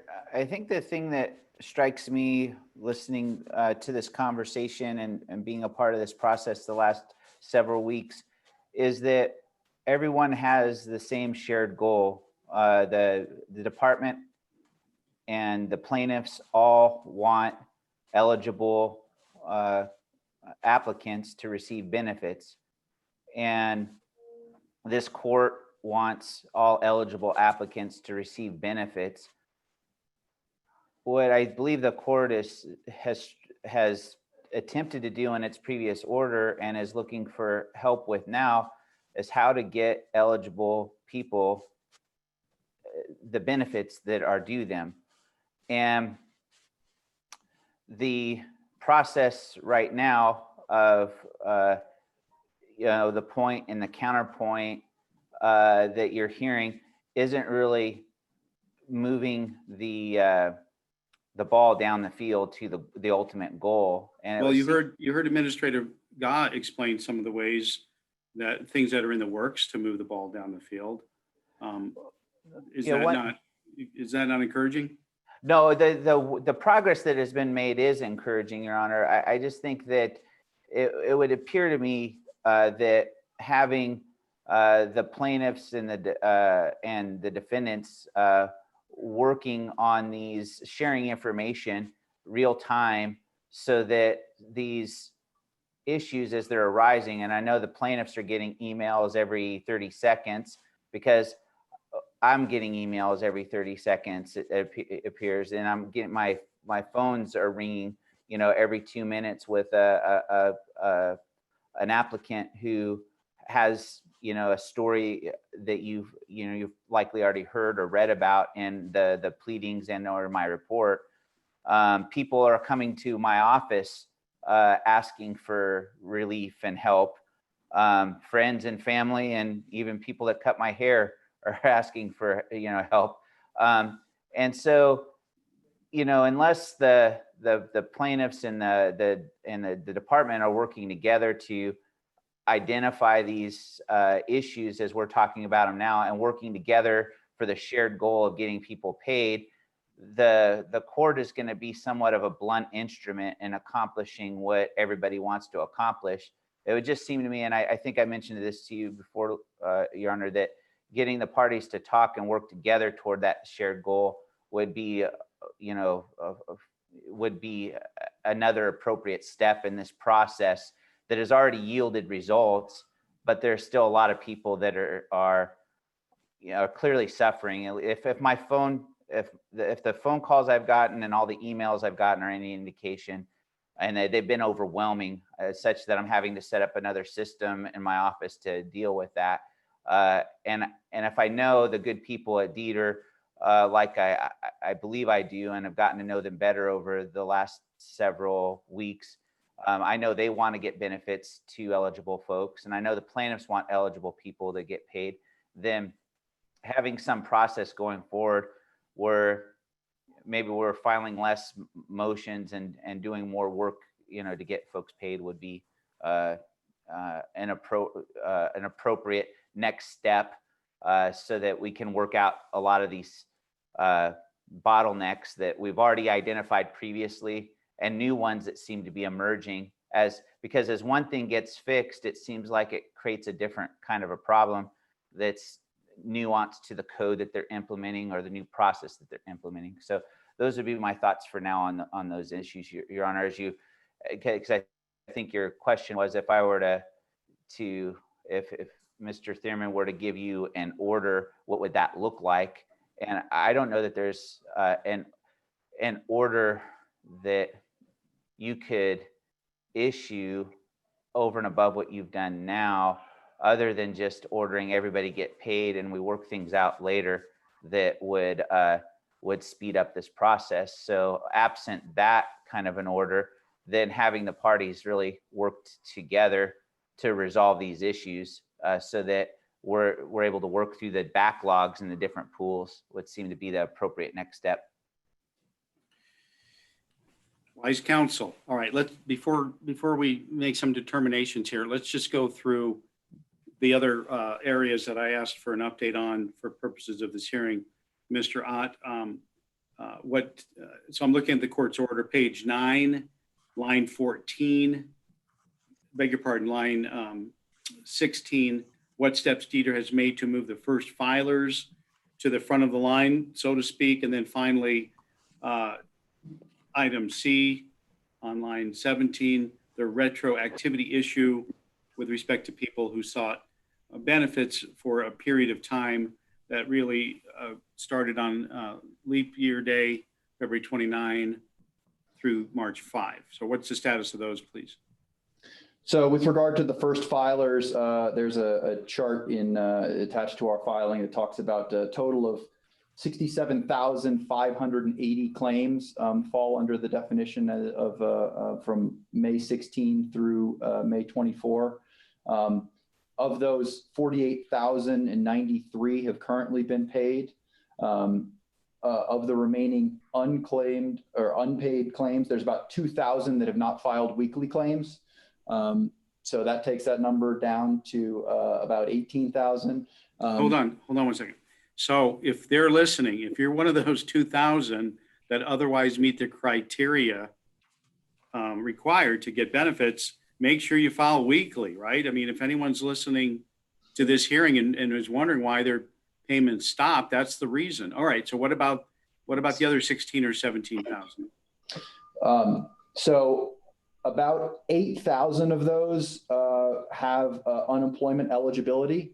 So they're in the other bucket. All right. So they're above on the issue we just talked about. So for those of you that have received that letter, of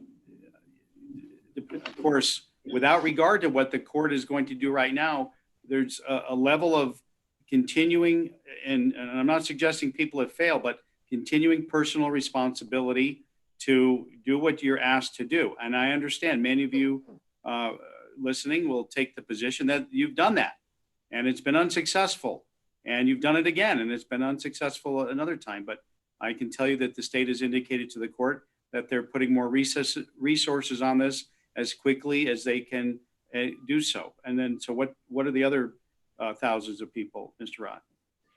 So of the remaining about 8 or so, there's about 3,200 that are in, it says IP issue in the chart. That's not IP as we think about it in the internet, but it's an investigative process. So some sort of fraud flag has been detected, and they're in the process of being investigated.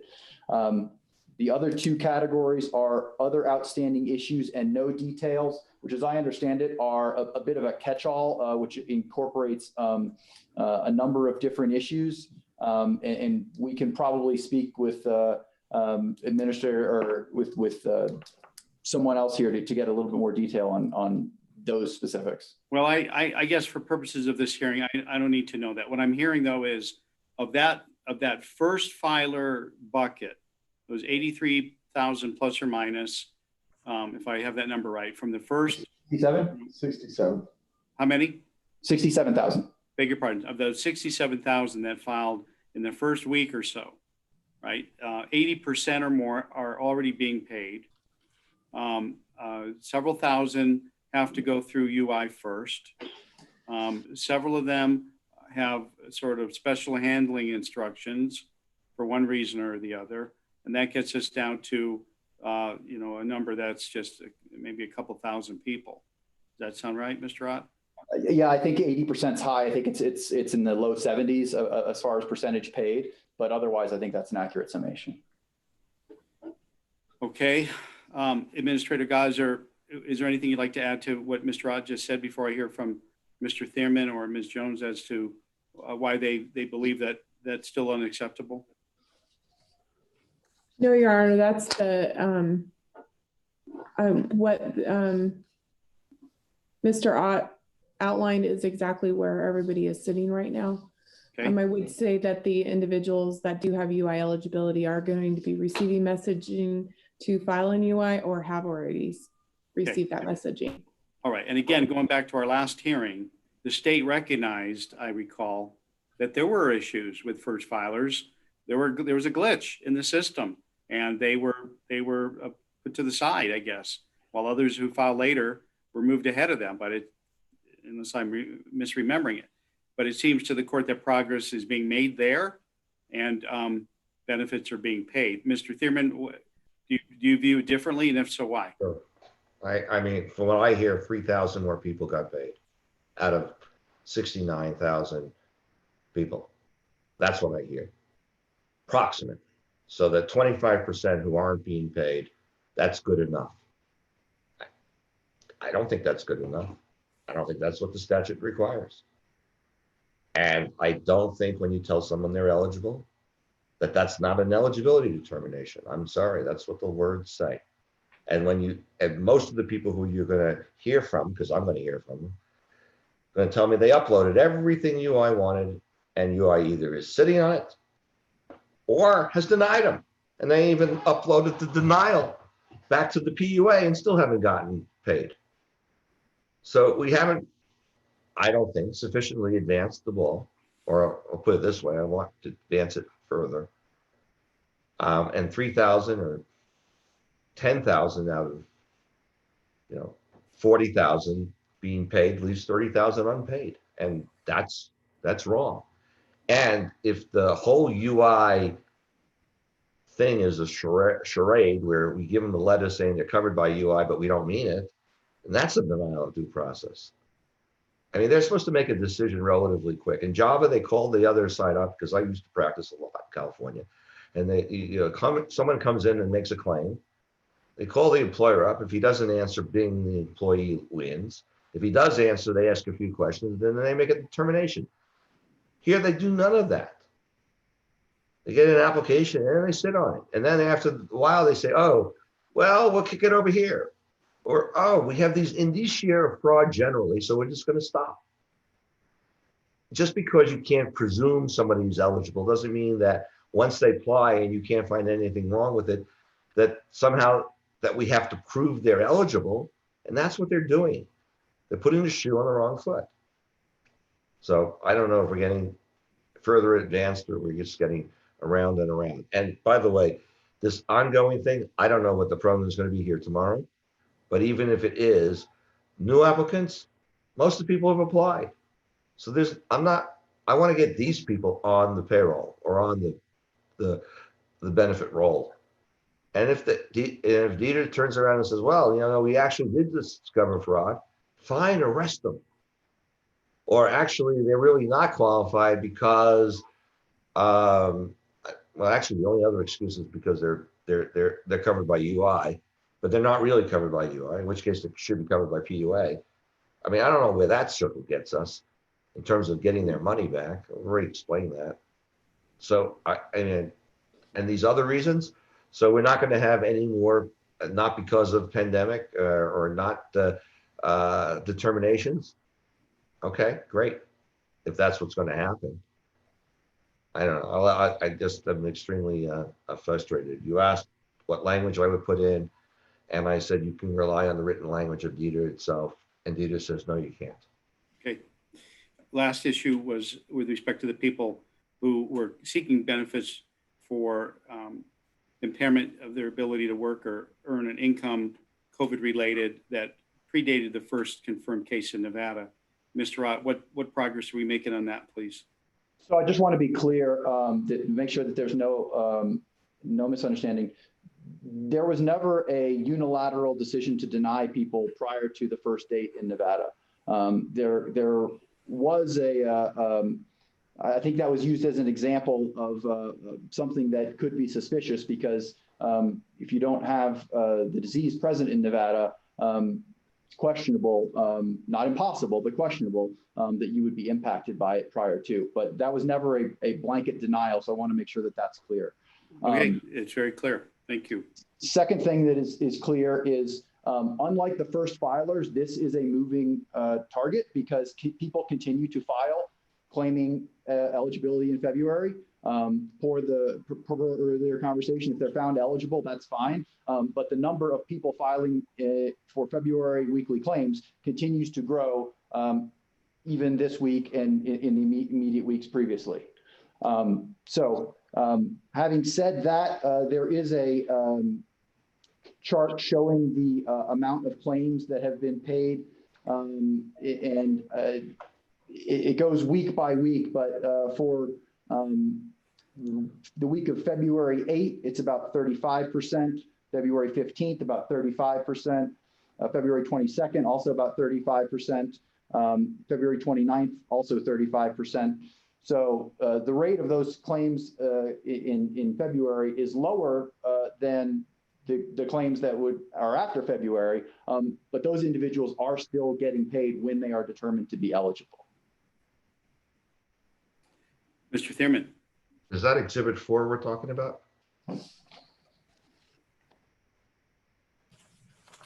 Or I don't know which last exhibit he was talking about. Mr. Rott, is this an exhibit to what was filed this morning? It is, Your Honor. I apologize. I was right. working off a draft copy.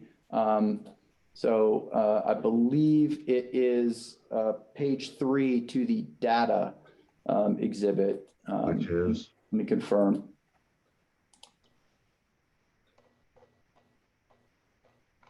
I guess let me just ask counsel. So how many new people were paid? Well, again, this is not a business meeting. So Mr. Thierman, what question is of concern to plaintiff at this point? You asked if we're making progress. And I said we're not. We're not making sufficient progress. And then we go to the specific versus the general, which is kind of one of our little loops. We keep talking about specifics. They keep talking about general. We keep saying that due process applies to the individual. They keep saying we have all these indicia of fraud or non-eligibility, but it's not group-wise, but we're doing it in every single case, whatever. Okay. I mean, But you- I don't know if we're advancing. the That's what simple- I'm saying. All right, Mr. Thurman, you know, the editorializing it's not helpful. I mean, I understand you're passionate. I understand people are hurting. I understand that there are issues here that the court's trying to address. But I want to say this again. For judicial intervention, directing another branch of government to do something that the law requires it to do, or to stop doing something that the law prohibits it from doing, is a fairly straightforward yet narrow ask. And so the court is trying to balance finding a way to help the people in need, but consistent with having Detr follow the law. So the editorializing, it's not helpful. I understand your position. Now, the question is, Mr. Ott, since the exhibit you referenced was attached to the filing that was just made this morning, the court has not had an opportunity to fully review it. The 35% numbers are 35% of what, please? Of all applicants that sought benefits for that period of time have been paid, or I don't understand. So because it's a numbers question, if I could ask Chief Economist Schmidt to address it. I believe I know the answer, but he'll say it in a way better than me, if I All could. right, thank you. If he's here, please come on board. Okay. Thank you, Your Honor. And you understand you're still under oath, is that correct, sir? Yes, sir. Go right ahead. The 35% is the share of all of the claims that were filed for that particular week, up through the latest data refresh that I got on Monday. So that excludes any claims that did not file for benefits for that particular week, but includes everyone who is paid, everyone who has any excess earnings, or anyone who has stopped due to an issue or a disqualification on their claim. But what percentage then of those people are being paid? In other words, if they represent 35% of all claims, what percent of those people who are seeking benefits are actually being paid? For those weeks, 35% of those people who filed for claims are those who were paid. I see. And the reason it's not higher, as you understand it, is because they otherwise don't qualify? That's correct, Your Honor. In part because of other issues that are identified unrelated to whether they filed for benefits in February or not. The group of people that is filing for benefits for those weeks has a higher share of other issues preventing payment on their claims. And so that's why those numbers are lower. Okay. So Mr. Thurman, the court asked that this issue be addressed today because it appeared at the last hearing and in the briefing that there was a particular bottleneck for people who were seeking benefits for the period of time, again, what I call generically before the first confirmed case in Nevada was made. But as you heard Mr. Ott explain, there never was any cutoff benchmark or determination that benefits would not be paid from that point earlier. It was just a product of other factors. So what is the concern now unique to this group of people that you would ask the court to dial in on? None. If they're being paid, they're being paid. And if they're being paid, if they're not being paid because there's specific indications that they weren't out of work because of COVID, okay. But I don't know if they were issued denial letters with an ability. I know they weren't issued denial letters with an ability to appeal. Okay. Mr.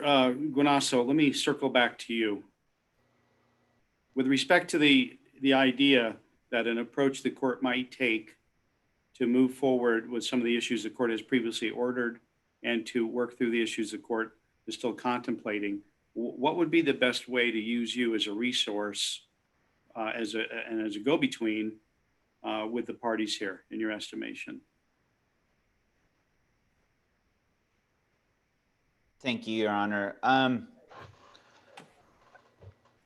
One of the ways that I think I might be of assistance would be to facilitate communication between plaintiffs and defendants regarding, of course, complying with the court's order as it stands now, but then maybe working through some of these other pools of people who have not been paid. Presently, working with Detr, I've been able to provide them with samplings of those groupings of applicants who have had similar issues in the system. Yes. And I believe that process is going to yield some good fruit. For that is, it's going to get eligible people paid and help Detr identify potential process improvements. And if I could bring the plaintiffs into that conversation, kind of in the way that a settlement conference judge would, where we would have, you know, collaborative conversations about how to get people paid and what the problems are, because as we talked about earlier, Your Honor, that maybe Detr doesn't have the manpower to go through the emails and receive the phone calls and talk to the people that show up at the office. But I know Mr. Thierman's office has taken that time, and I know that our office has taken that time. And so how do we take those voices and those concerns and get them to the attention of people that can do something about it?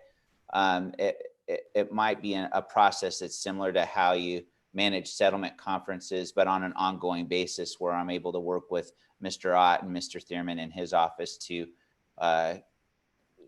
ensure compliance first and foremost with your order, but then to work on the backlogs in these various categories to get with the ultimate goal to get people paid, because that's what I think everybody's shared interest, whether it's Detr or the plaintiffs or the court, is to get people paid. So how can we get there most efficiently? I believe that's through a series of ongoing conversations that I'm certainly willing to facilitate going forward.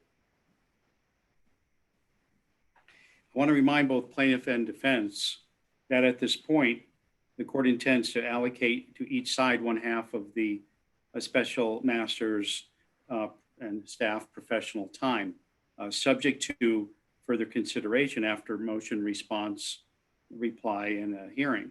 But for each hour that Mr. Guanasso and those assisting him work at the court's direction for the benefit of this case, there's an expense here. So we want to be judicious with the way he's allocated.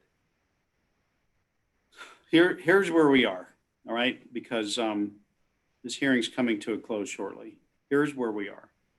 The purpose of the hearing was for the court to gauge compliance with the court order and to determine if progress was being made on those issues that the court declined to order the state to do differently at the last hearing.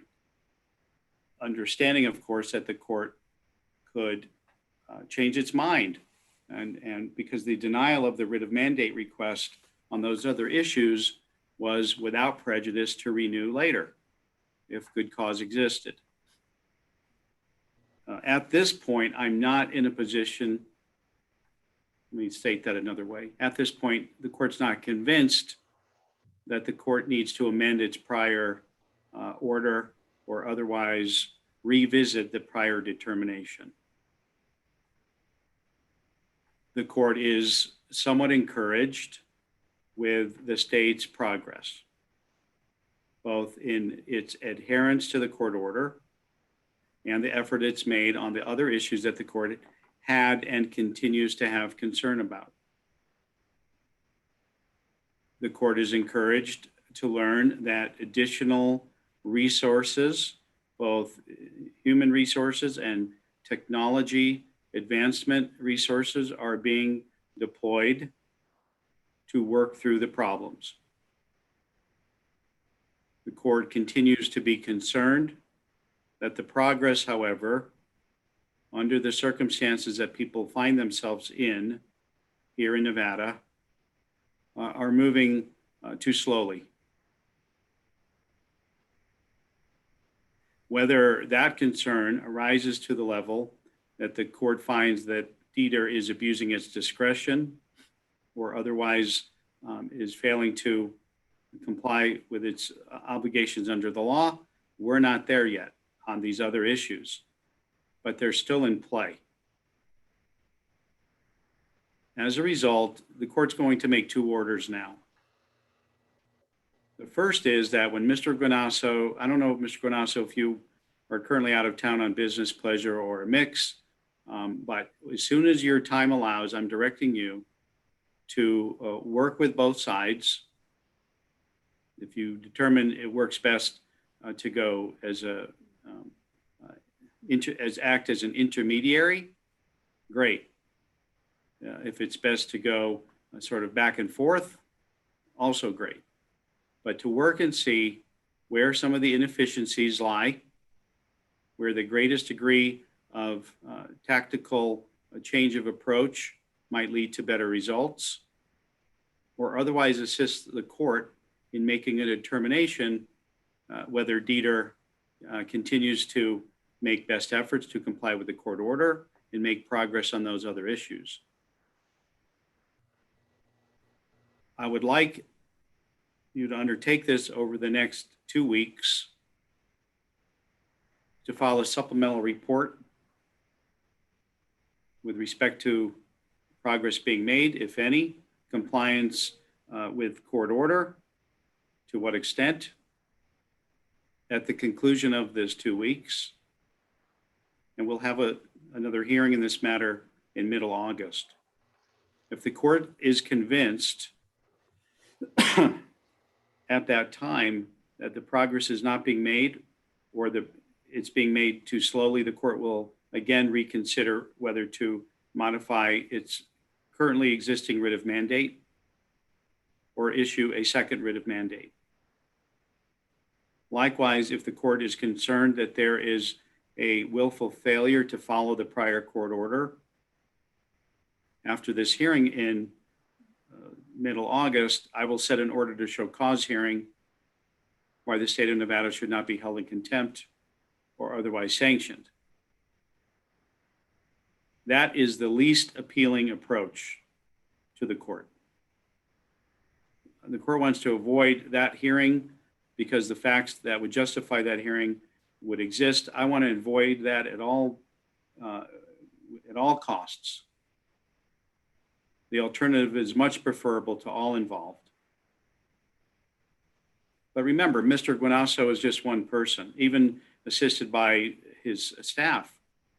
There's only so much he can do, but he's going to act as the eyes and ears of the court to work with the parties to try to find some additional common ground, to assist with addressing inefficiencies, and then to report back. So again, Mr. Guanasso, just so we're clear, 2 weeks from today, between now and 2 weeks from today, please meet with the parties. Within 3 business days after that, please file a supplemental report. The court will have a hearing set. I'll give you a date and time right now, unless this date and time does not work for everybody.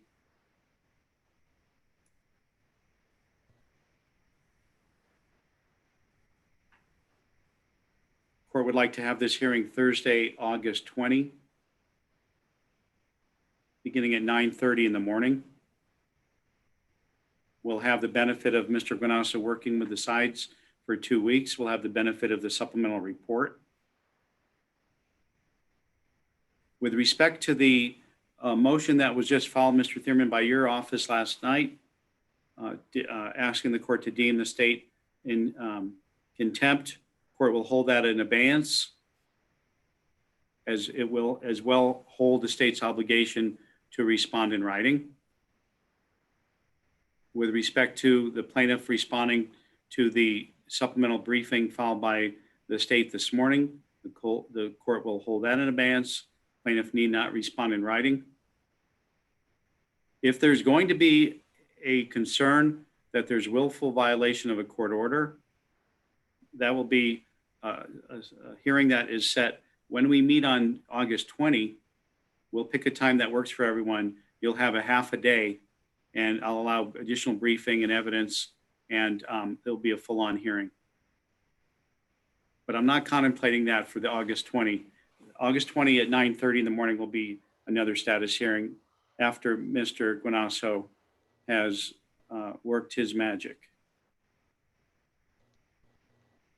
Though that will be the order of the court. I'm certainly willing to answer any questions that the plaintiff might have in light of what the court just stated. Mr. Thurman. Two questions, Your Honor. First is, just so everyone's clear, my clients are destitute. So to the extent that this is not a cost item that I can, or that I'm not prevailing party, I don't know how he's going to collect his fee.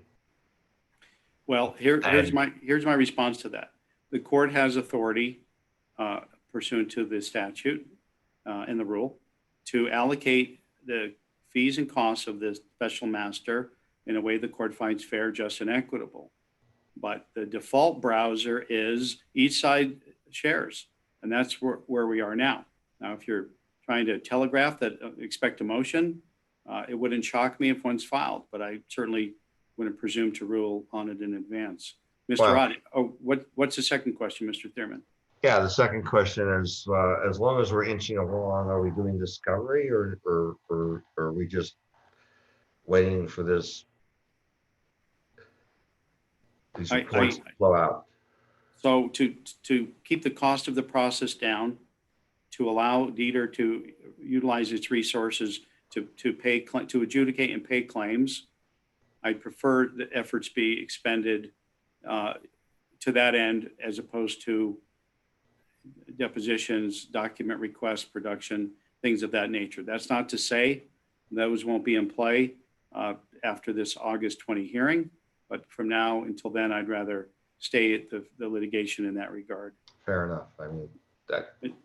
Mr. Ott. I don't think I have any questions. Okay, Ms. Jones? No questions, Your Honor. Thank you. All right, Mr. Guanasso, I guess I should have asked you. Can you devote the next 2 weeks to meeting with these parties and thereafter prepare a report within 3 business days? Because 2 weeks from today is a Thursday, and I figure 3 business days puts it into the following week. Then we'll have the hearing on the Thursday. Will that appear to work for the special master? Yes, Your Honor, it'll work just fine. All right. With respect to your professional services, what I'd like you to do is at the end of the calendar month, so after tomorrow, sometime in early August, as soon as you can put it together, please submit a request for payment by filing it with the court. Of course, redact any confidential communications to the extent there are any in the narratives, but identify what the professional fees and costs are through the end of July when you file something in August, and the court will take that up in short order. That's it. I want to thank everybody for the excellent discussion this morning. I look forward to having a follow-up hearing on August 20. And Mr. Guanasso, thank you for agreeing to assist the parties. Until then, the court will be in recess.